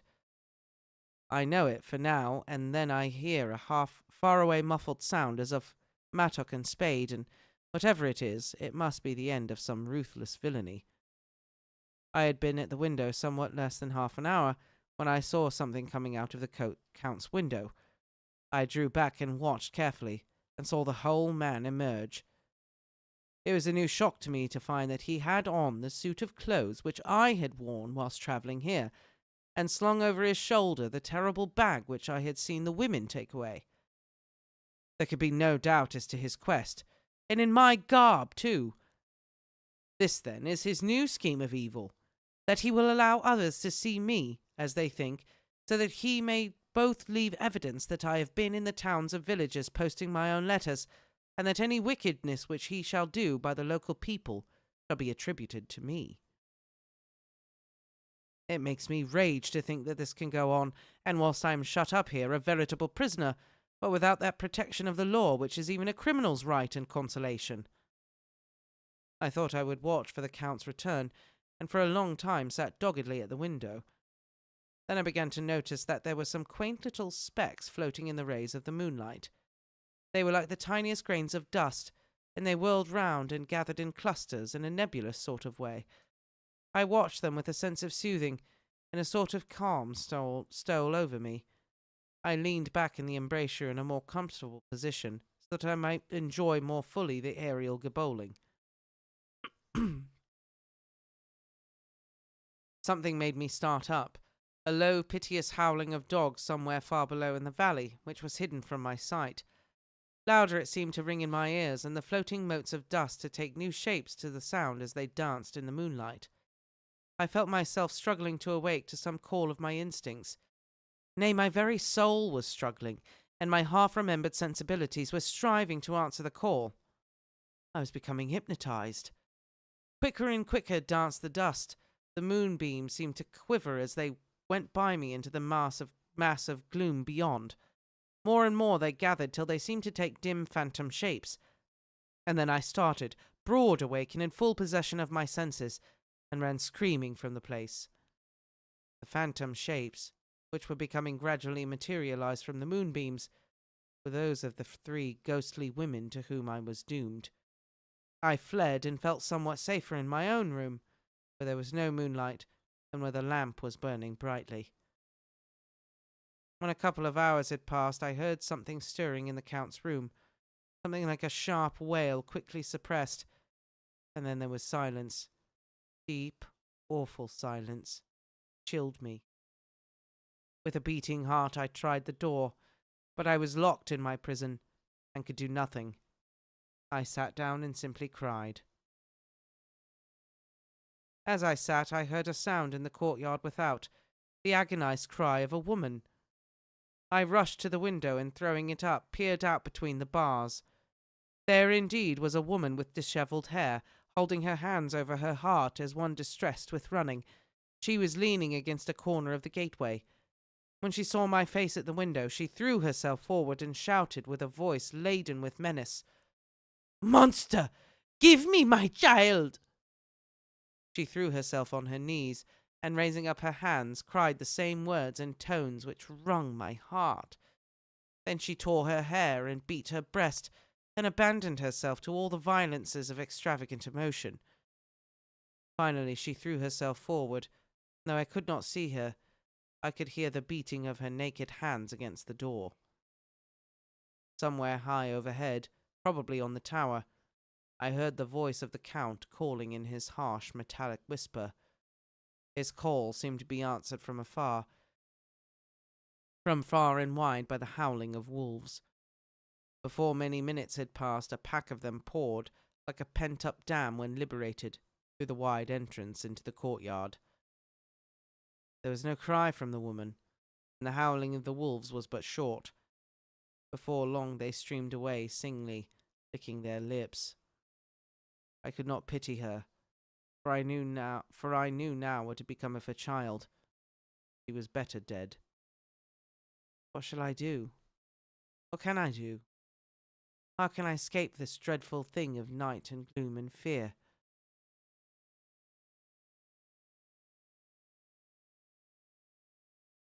June 25th. No man knows till he has suffered from the night how sweet and dear to his heart and eye the morning can be. When the sun grew so high this morning that it struck the top of the great gateway opposite my window, the high spot which it touched seemed to me as if the dove from the ark had lighted there. My fear fell from me as if it had been a vaporous garment which dissolved in the warmth. I must take action of some sort whilst the courage of the day is upon me. Last night one of my post-dated letters went to post, the first of that fatal series which is to blot out the very traces of my existence from the earth. Let me not think of it. Action! It has always been at night time that I have been molested or threatened, or in some way in danger or in fear. I have not yet seen the Count in daylight. Can it be that he sleeps when others wake? That he may be awake whilst they sleep? If I could only get into his room! But there is no possible way. The door is always locked. No way for me. Yes, there is a way, if one dares to take it. Where his body has gone, why may not another body go? I have seen him myself crawl from his window. Why should not I imitate him and go in by his window? The chances are desperate, but my need is more desperate still. I shall risk it. At the worst, it can only be death, and a man's death is not a calf's, and the dreaded hereafter may still be open to me. God help me in my task. Goodbye, Mina, if I fail. Goodbye, my faithful friend and second father. Goodbye, all, and last of all, Mina.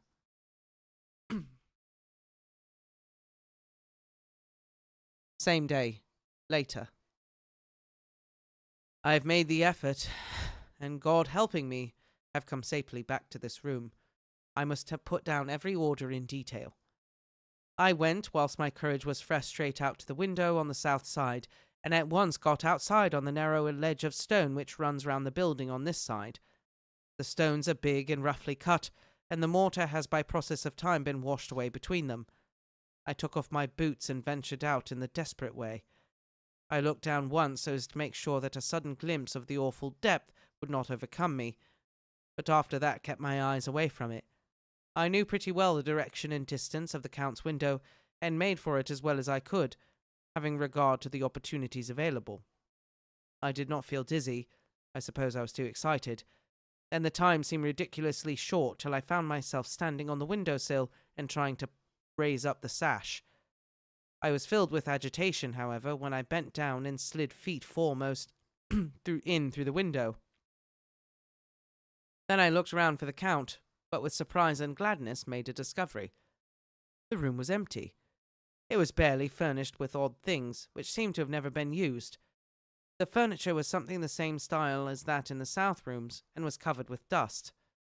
I looked for the key, but it was not in the lock, and I could not find it anywhere. The only thing I found was a great heap of gold in one corner. Gold of all kinds. Roman and British, and Austrian, and Hungarian and Greek, and Turkish money, covered with a film of dust, as though it had been long lain in the ground. None of it that I noticed was less than 300 years old. There were also chains and ornaments, some jeweled, but all of them old and stained. At one corner of the room was a heavy door. I tried it, for since I could not find the key of the room or the key of the outer door, which was the main object of my search, I must make further examination, or all my efforts would be in vain. It was open, and led through a stone passage to a circular stairway, which went steeply down. I descended, minding carefully where I went, for the stairs were dark, being only lit by loopholes in the heavy masonry. At the bottom there was a dark tunnel-like passage, through which came a deathly, sickly odour, the odour of old earth newly turned. As I went through the passage, the smell grew closer and heavier. At last I pulled open a heavy door which stood ajar, and found myself in an old ruined chapel, which had evidently been used as a graveyard. The roof was broken, and in two places were steps leading to the vaults, but the ground had recently been dug over, and the earth placed in great wooden boxes, manifestly those which had been brought by the Slovaks.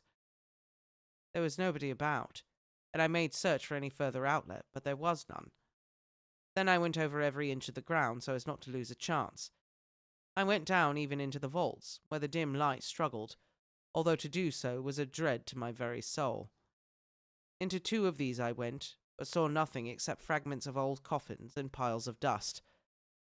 In the third, however, I made a discovery. There, in one of the great boxes, of which there were 50 in all, on a pile of newly dug earth, lay the Count.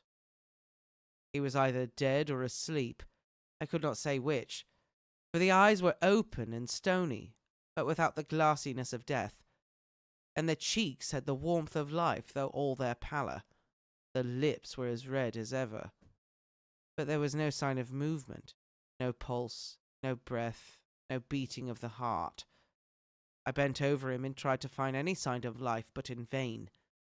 He could not have lain there long, for the earthy smell would have passed away in a few hours. By the side of the box was its cover, pierced with holes here and there. I thought he might have the keys on him, but when I went to search I saw the dead eyes, and in them, dead though they were, such a look of hate, though unconscious of me or my presence, that I fled from the place, and leaving the Count's room by the window, crawled up again the castle wall. Regaining my room, I threw myself panting upon the bed, and tried to think.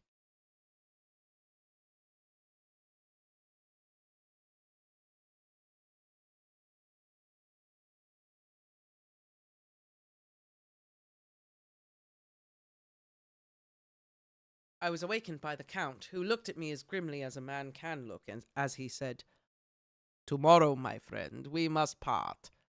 You return to your beautiful England, I to some work which may have such an end that we may never meet. Your little home has been dispatched. Tomorrow I shall not be here, but all shall be ready for your journey. In the morning, come Dishgani, who have some labors of their own here, and also come some Slovaks. When they have gone, my carriage will come for you, and shall bear you to the Borgo Pass to meet the diligence from Bukovina to Bistris. But I am in hopes that I shall see more of you at Castle Dracula. I suspected him and determined to test his sincerity. Sincerity! It seems like a profanation of the word to write it in connection with such a monster. So asked him point blank, "Why may I not go tonight?" "Because, dear sir, my coachman and horses are away on a mission." "But I would walk with pleasure. I want to get away at once." He smiled, such a soft, smooth, diabolical smile that I knew there was some trick behind his smoothness. He said, "And your baggage?" "I care not about it. I can send for it another time." Count stood up and said, with a sweet courtesy which made me rub my eyes, it seemed so real, "You English have a saying which is close to my heart, for its spirit is that which rules our boyars.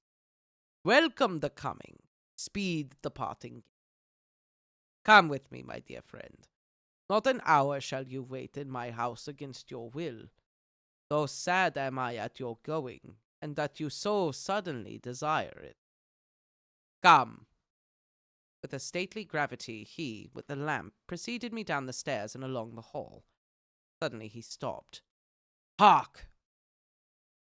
Close at hand came the howling of many wolves.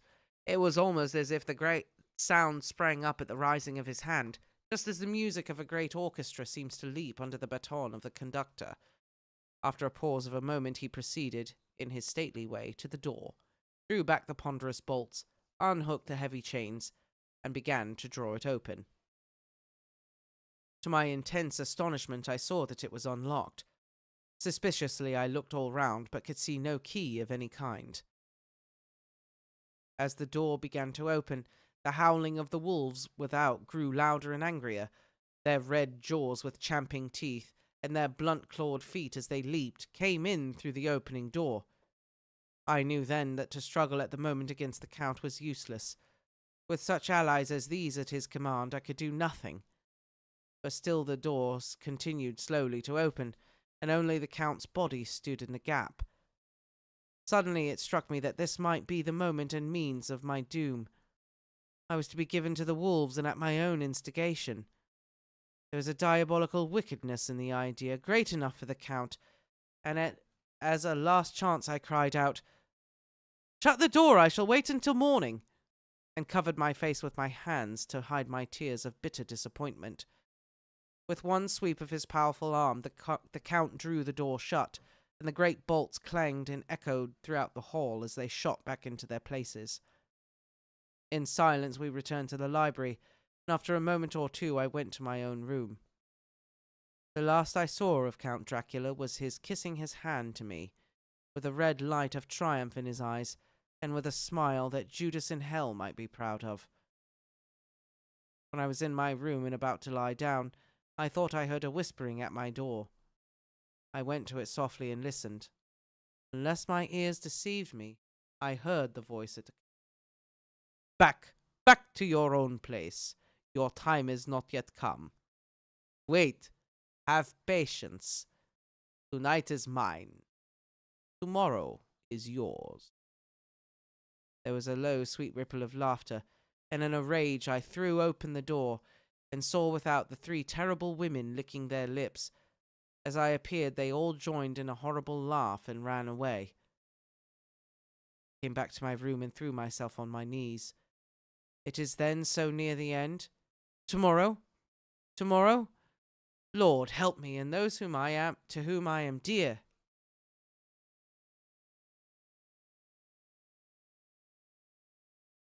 30th of June, morning. These may be the last words I ever write in this diary. I slept till just before the dawn, and when I woke threw myself on my knees, for I determined that if death came, he should find me ready. At last I felt that subtle change in the air, and knew that the morning had come.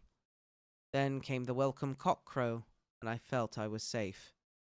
With a glad heart I opened my door and ran down the hall. I had seen that the door was unlocked, and now escape was before me.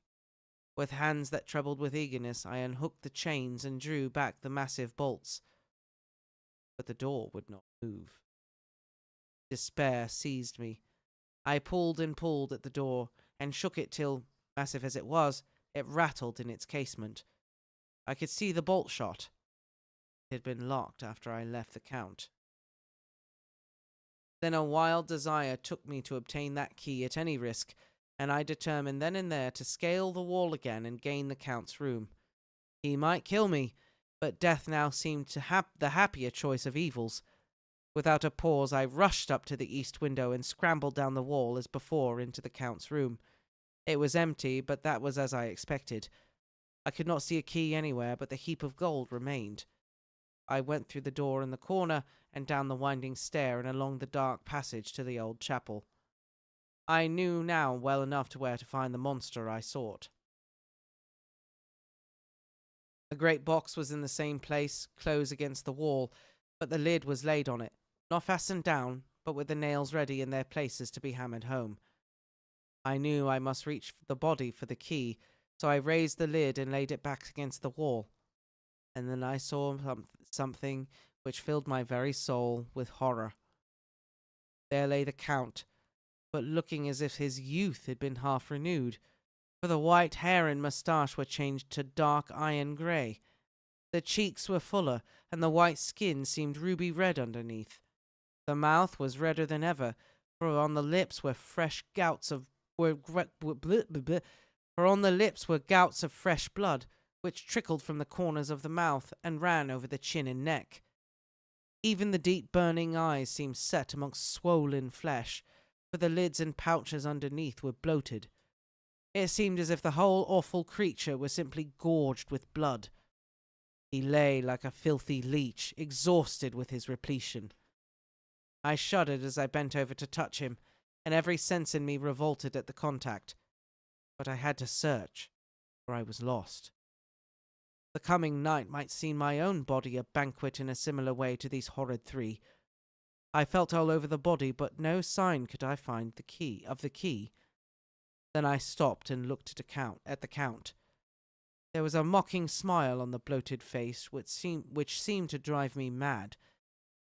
This was the being I was helping to transfer to London, where perhaps, for centuries to come, he might, amongst its teeming millions, satiate his lust for blood and create a new and ever-widening circle of semi-demons to batten on the helpless. The very thought drove me mad. A terrible desire came upon me to rid the world of such a monster. There was no lethal weapon at hand, but I seized a shovel which the workmen had been using to fill up the cases, and lifting it high, struck, with the edge downward, at the hateful face. But as I did so, the head turned, and the eyes fell full upon me, with all their blaze of basilisk horror. The sight seemed to paralyze me, and the shovel turned in my hand and glanced from the face, merely making a deep gash above the forehead. The shovel fell from my hand across the box, and as I pulled it away, the flange of the blade caught the edge of the lid, which fell over again, and hid the horrid thing from my sight. The last glimpse I had was of the bloated face, blood-stained and fixed with a grin of malice which would have held its own in the nethermost of hell. I thought and thought what should be my next move, but my brain seemed on fire, and I waited with a despairing feeling growing over me. As I waited, I heard in the distance a gypsy song sung by merry voices coming closer, and through their song the rolling of heavy wheels and the cracking of whips. The Zhgani and the Slovaks of whom the Count had spoken were coming. With a last look around and at the box which contained the vile body, I ran from the place and gained the Count's room, determined to rush out at the moment the door should be opened. With strained ears I listened and heard downstairs the grinding of the key in the great lock and the falling back of the heavy door. There must have been some other means of entry, or someone had a key for one of the locked doors. Then there came the sound of many feet tramping and dying away in some passage which sent up a clanging echo. I turned to run down again towards the vault, where I might find the new entrance, but at the moment there seemed to come a violent puff of wind, and the door to the winding stair blew to with a shock that set the dust from the lintels flying. When I ran to push it open, I found that it was hopelessly fast. I was again a prisoner, and the net of doom was closing round me more closely. As I write, there is in the passage below a sound of many tramping feet and the crash of weights being set down heavily, doubtless the boxes with their freight of earth. There is a sound of hammering. It is the box being nailed down. Now I can hear the heavy feet tramping again along the hall, with many other idle feet coming behind them. The door is shut and the chains rattle. There is a grinding of the key in the lock. I can hear the key withdraw. Then another door opens and shuts. I hear the creaking of lock and bolt. Hark! In the courtyard and down the rocky way the roll of heavy wheels, the crack of whips, and the chorus of the Shgani as they pass into the distance. I am alone in the castle with these awful women. Pah! Mina is a woman, and there is naught in common. They are devils of the pit. I shall not remain alone with them. I shall try to scale the castle wall farther than I have yet attempted. I shall take some of the gold with me, lest I want it later. I may find a way from this dreadful place. And then away for home, away to the quickest and nearest train, away from this cursed spot, from this cursed land, where the devil and his children still walk with earthly feet. At least God's mercy is better than that of these monsters, and the precipice is steep and high. At its foot a man may sleep, as a man. Goodbye, all. Mina.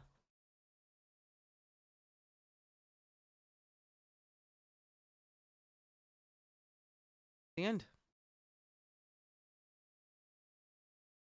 The end. The end of Jonathan.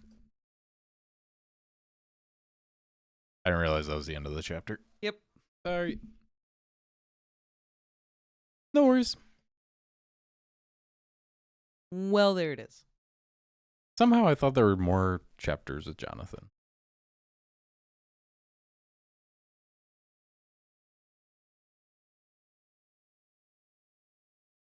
But no. He jumps off the edge this soon. I don't know. I felt like there was more that happened. I was wrong. Yeah. So that's that would be kind of scary. All that would be kind of scary. About to kill the count and he just wakes up. Big gash on his forehead. Yeah, the whole like all bloated and full of blood, and he just goes. Right. Picture him like a tick. Yeah. Very much given tick energy. So I guess that's where the child went. That was a rough scene with the mom. Yeah, that was pretty awful. But I definitely think Stoker is trying to say something about like the ruling party over the poor people. They suck the life from them and gorge themselves 100% there could on definitely the lifeblood of the little people. Mm-hmm. Yeah, you can definitely read it that way for sure. Especially the children, you know. Yeah, children don't matter. They have no value. Mm-hmm. For sure. And then, of the truly powerful, all the minions, wolves who are willing to like lick the bones, Yeah. have the scraps of. They'll follow the orders if they get fed. Yeah. Basically. Yeah. 100%. At least that's what I always kind of got from this whole scene with the count. Yeah, This is definitely a talk about like how power corrupts and classism. All of the elites. Yeah. For sure. Hi, Melanie. Oh, I'm sorry you are not having good reception. Sorry. Oh yeah, no, our connection's good. I was gonna say there were a couple hiccups on ours, so it might have been ours, but ours is good right now. Um, yeah, I don't know. This is like one of my favorite parts of the book, honestly. This is like the true Dracula Yeah. story. This is like when it gets real, real. Like she finds him in the box and he's all bloated and the blood is dripping down. And he's like, he even says, like, they're going to suck my blood. Like, They're going to suck my blood. Yeah, like, oh, it's happening. What would you do? You kind of asked me because I was saying, like, if I was Jonathan, like, last chapter, I would have been trying to escape, take my chance with the wolves. But, yeah, what would you do if all this happened? Do you think it Would you just throw yourself off the ledge, or? I do think that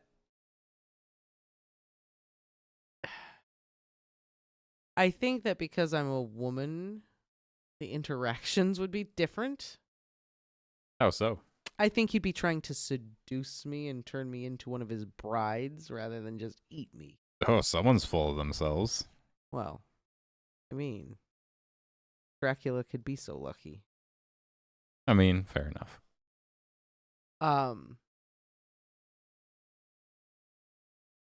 I don't know if I could scale that wall, though, man. That's the problem. I don't know about that. My fear of heights would really be crippling. I think I might be in trouble. So what you're saying is, because of your fear of heights, you just basically be like, yo, Drac, listen. You need a new wife? Because I'm single, I'm ready to mingle.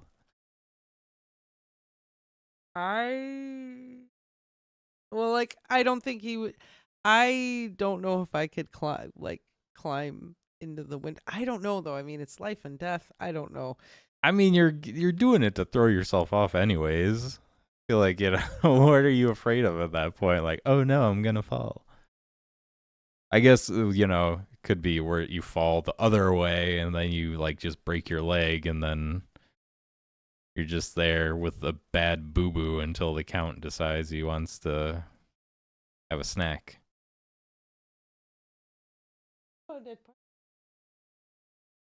What's your favorite actor and least favorite actor to play Dracula? Oh, I want to guess that it was Keanu Reeves was your least favorite. he doesn't play Dracula.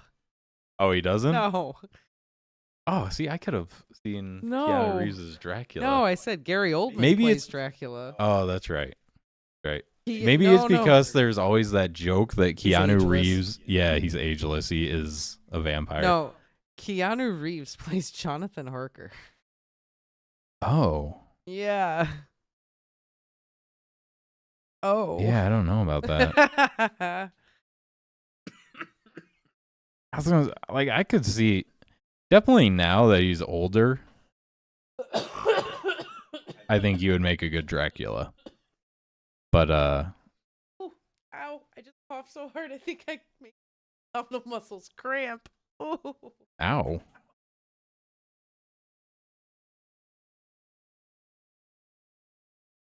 Ow! Sorry. Ugh. I don't think that's ever happened to me. Oh, so that just happened to me. new experience for you. Yeah, new experience for me. Love it. Honestly, I really do like Christopher Lee as Dracula. He's one of my favorites. He's a great Dracula. Why? He embodies does he- everything about Dracula. He gets the evilness. He also gets like the seductiveness thing. He just kind of, he's the package. You get the I love what a mind fuck it always is with Dracula, you know, because he's like, yes, of course you can leave. And then there's just the wolves outside. There you go. Just make it past my pets. Yeah. And you're free to go. I'm gonna think of least favorite Dracula. I don't know if I have a least Dracula. Oh, you have to. The way you were talking about it, there's got to be one movie where you're just like, this person sucked. They were awful. Um. Yeah, but most of the vampire movies that I hate, like, or some of the ones that I'm really not into, like, they're not necessarily Dracula movies. You know, they're like vampire movies, but like Dracula isn't necessarily in it. So you think like every actor has really nailed Dracula? No, but everybody brings something different to the table. Like Bela Lugosi is way over the top and ridiculous, but like is also good. Okay. Honestly, I mean, I like Gary Oldman in the beginning of Bram Stoker's Dracula, but once he gets like young and stuff, I'm not into that. No. Yeah. I like Into older vampires. I like the boob hair the boob hair. Dracula. Yeah. Boob hair, wrist nipples. What is this? What is vampires?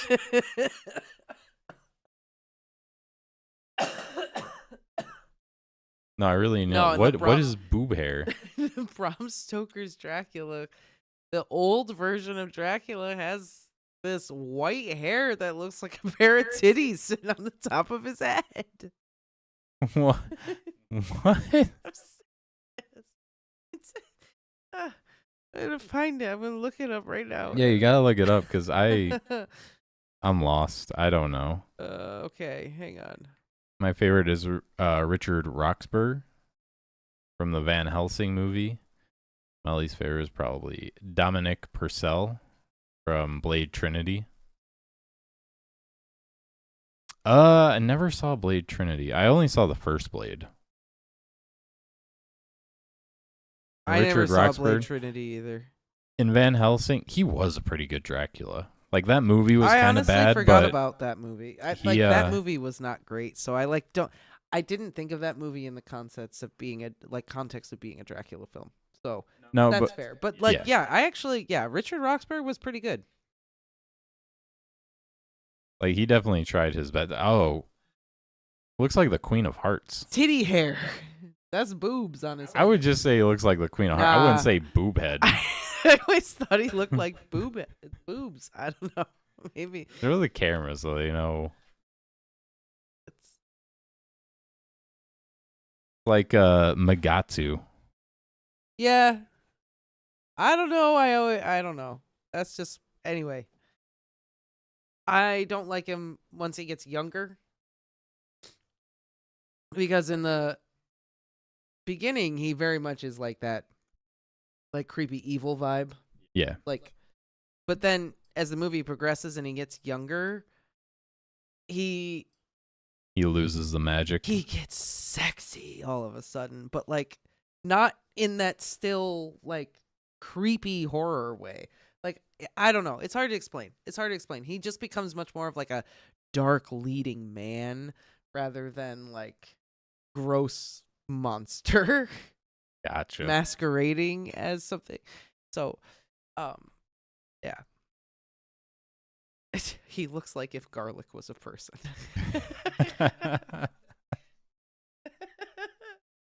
I didn't see Blade Trinity, so I cannot comment on Dominic Purcell. But I will say that the Dracula from Van Helsing is probably one of the few things I liked about that movie. That is ironic. Garlic is a person. Well, I said my theory is that they started that myth so that people would just season themselves. Yes, put garlic around your neck. It'll keep us away. And you will taste delicious. Right. Yeah, so Jonathan's in a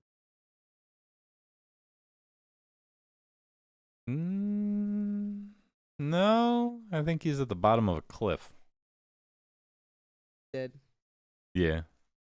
Yeah. I think he just jumped off. Well, no, you seemed a little bit like hesitant when I said that, so I don't think he is. I wasn't trying to be anything. I thought you were kidding. That's why I said that. Oh yeah? You think? No, what? The farthest I made it in Dracula was when we We met Van Helsing. Like, that's the thing. That's the last thing I remember is like talking with Van Helsing. About what? Van Helsing has been. I don't want to say too much because Okay. you Alright, said alright. you didn't want to do All spoilers. right, we'll try not to do too many. 200-year-old book. We don't want to do spoilers.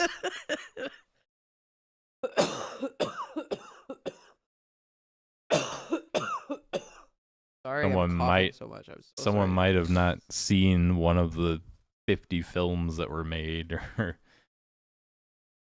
20 Ugh. book adaptations. Yeah. Okay, I get your point. Whatever.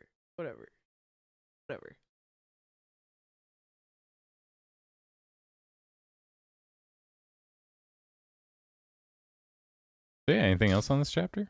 Not really. I don't know. He just like it was just ramping up the horror. The only thing that kind of does strike me as funny is when Jonathan, like, oh Lord, have mercy. Goodbye, all. Goodbye, everyone. Goodbye. Oh. This is the 1800s. You had to be over I dramatic. know. It's kind of funny because Or the fact that all this happens and you just go back to your room and open up your journal and start writing. what else does a man have to do? Jump off the cliff. I think in like the act of writing though, he's trying to like make sure he's not like going bananas. He's like, wait, if I write all this stuff down and then like he reads it back and he's like, am I going crazy or what? Because this just happened. He's like trying to make sense of all the shit that's happening to him. Well, yeah, but like the Ladies end came here, out of the moon. Yeah. Also, That's like you gotta process that. You process it by writing it down. Ladies came out of the moon. yeah, it's true. Yeah. A little weird. There's a dude sleeping in a box full of dirt with his eyes open. That's not weird. Doesn't everyone sleep like that? I'm just saying, maybe to some people that's weird. I'm not judging people's sleeping habits. I'm not gonna lie. Like when I see some of the like coffin scenes in movies and stuff, I'm like, that's probably really comfy. The ones, what's his face? Oh my god, from What We Do in the Shadows. What's his name? Creepy Paper. What's his name? I just now you're putting the pressure on me. I can't. Nandor. I was just gonna say I just remember that he was relentless because he did not relent. Yes. Nandor, his coffin, I want to sleep in there. That thing looks comfy. That's what I mean. Yeah, no, Like, yeah. I would totally, and like you don't have to worry about any light getting in. It's or dark anything. in there. Yeah. Like when I was working overnights, I totally would have had a coffin bed. Here. Click. It would be great. Just don't have it with like a roommate or something because you know they would just like put a bunch of stuff on top. You couldn't get out. Yeah. Yeah. Or just, open it up, fart in it, and Shut it. close it. What if you're You put a little kitty door at the foot. you just hear a lot of Yeah. You just put a little like kitty door at the foot of it so they could come in. how would Bailey fit in there? I'd get a big one. Get a big one. Oh man. Yeah, I don't know. This is just about like upping the ante, and then like this, like that's it. I also think this is like one of those classics that kind of stood the test of time because there's definitely scenes like with how dramatic he is and stuff and like over the top where it kind of dates it because like back in the time that's just kind of how you wrote. Yeah, and that's how people But- spoke and whatever. Yeah. But overall, like I think the story itself kind of like holds up. It could still maintain today's audiences. Yeah, it still definitely has like the creepy factor, the horror factor. Like it is Yeah. still scary. Mm-hmm. Like there are still like passages where you read through it and it's Yeah, like, that's another thing. It just had like a good It has good suspense Yeah. and horror. Yeah. Even if you know what happens, because I mean, let's face it, you can read this book and like people not know what happened, right? Like at least the basic outline, right? Everyone has seen a Dracula movie or two. Like they know about the garlic, they know about the stakes, they know about all that stuff. The mirrors and all that. Is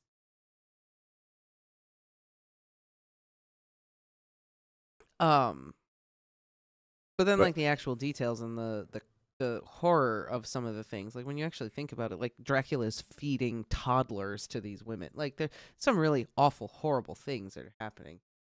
yeah, That when you actually sit down and read it, really kind of does resonate with the reader still to this day, for sure. yeah. And, it's a very like I guess the only vampires that would last have to be like terrible people. Like, what are you willing to do to survive? Will you, take someone else's life every other day just to live? Yeah, yeah. What's it worth to you? Yeah. Yeah, for sure. Because I'm sure they're like the people who are turned into vampires and they're just like, I can't do it. And then they starve and wither away.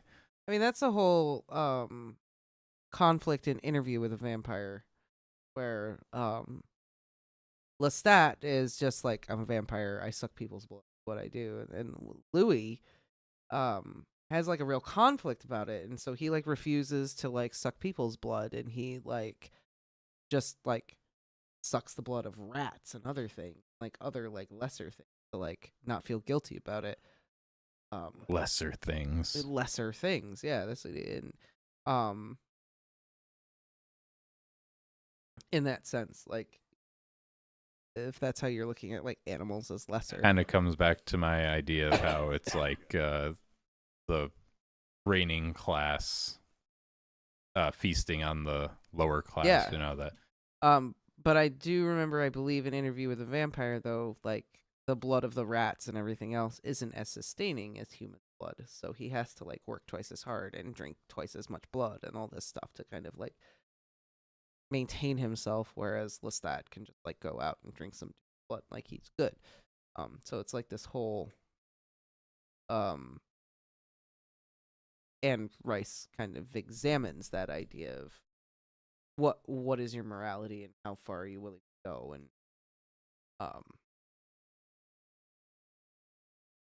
how it can play out. It's also horrible if two of the brides are his daughters. Yeah, that is messed up. For sure. It's like, for sure. Like, what was Not if they're his only- daughters? What was his motivation for the vampires? yeah, maybe they wanted to. Maybe they're just like, this is awesome. Can we do it too? We want to turn into bats and control wolves. That little.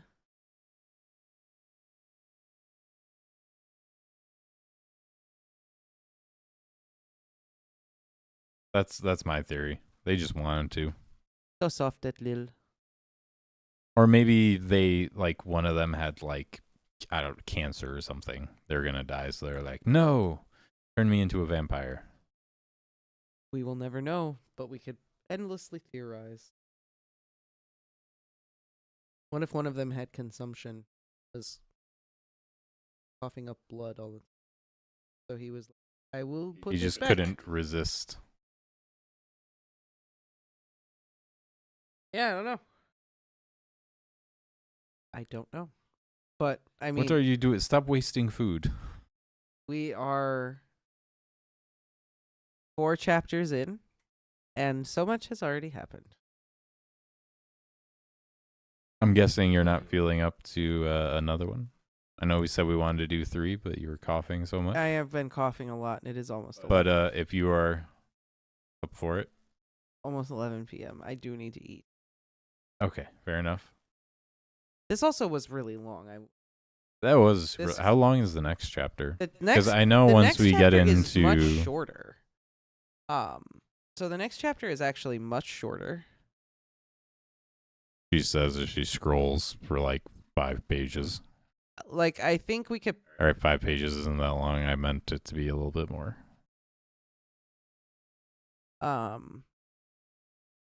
I know that seems like a ton, but like we could potentially do 3 tomorrow. Okay. I just was like, oh my god, it's 11:45 and I haven't even eaten yet, so I need to eat food. Did you want to stream in the afternoon tomorrow? Or are we gonna do it at night? Let's do it in the nighttime. You sure? Yeah, 'cause like I think we should do some house cleaning and stuff in the. Okay. All right. But so I if guess we stream, we'll. But if we stream tomorrow, I'll be streaming not having like come off from work and everything else, you know. So, Fair enough. All right, so we'll do it tomorrow. So we will stream more Dracula tomorrow. Potentially around the same time. If we do run a little bit late or whatever, we will let you know.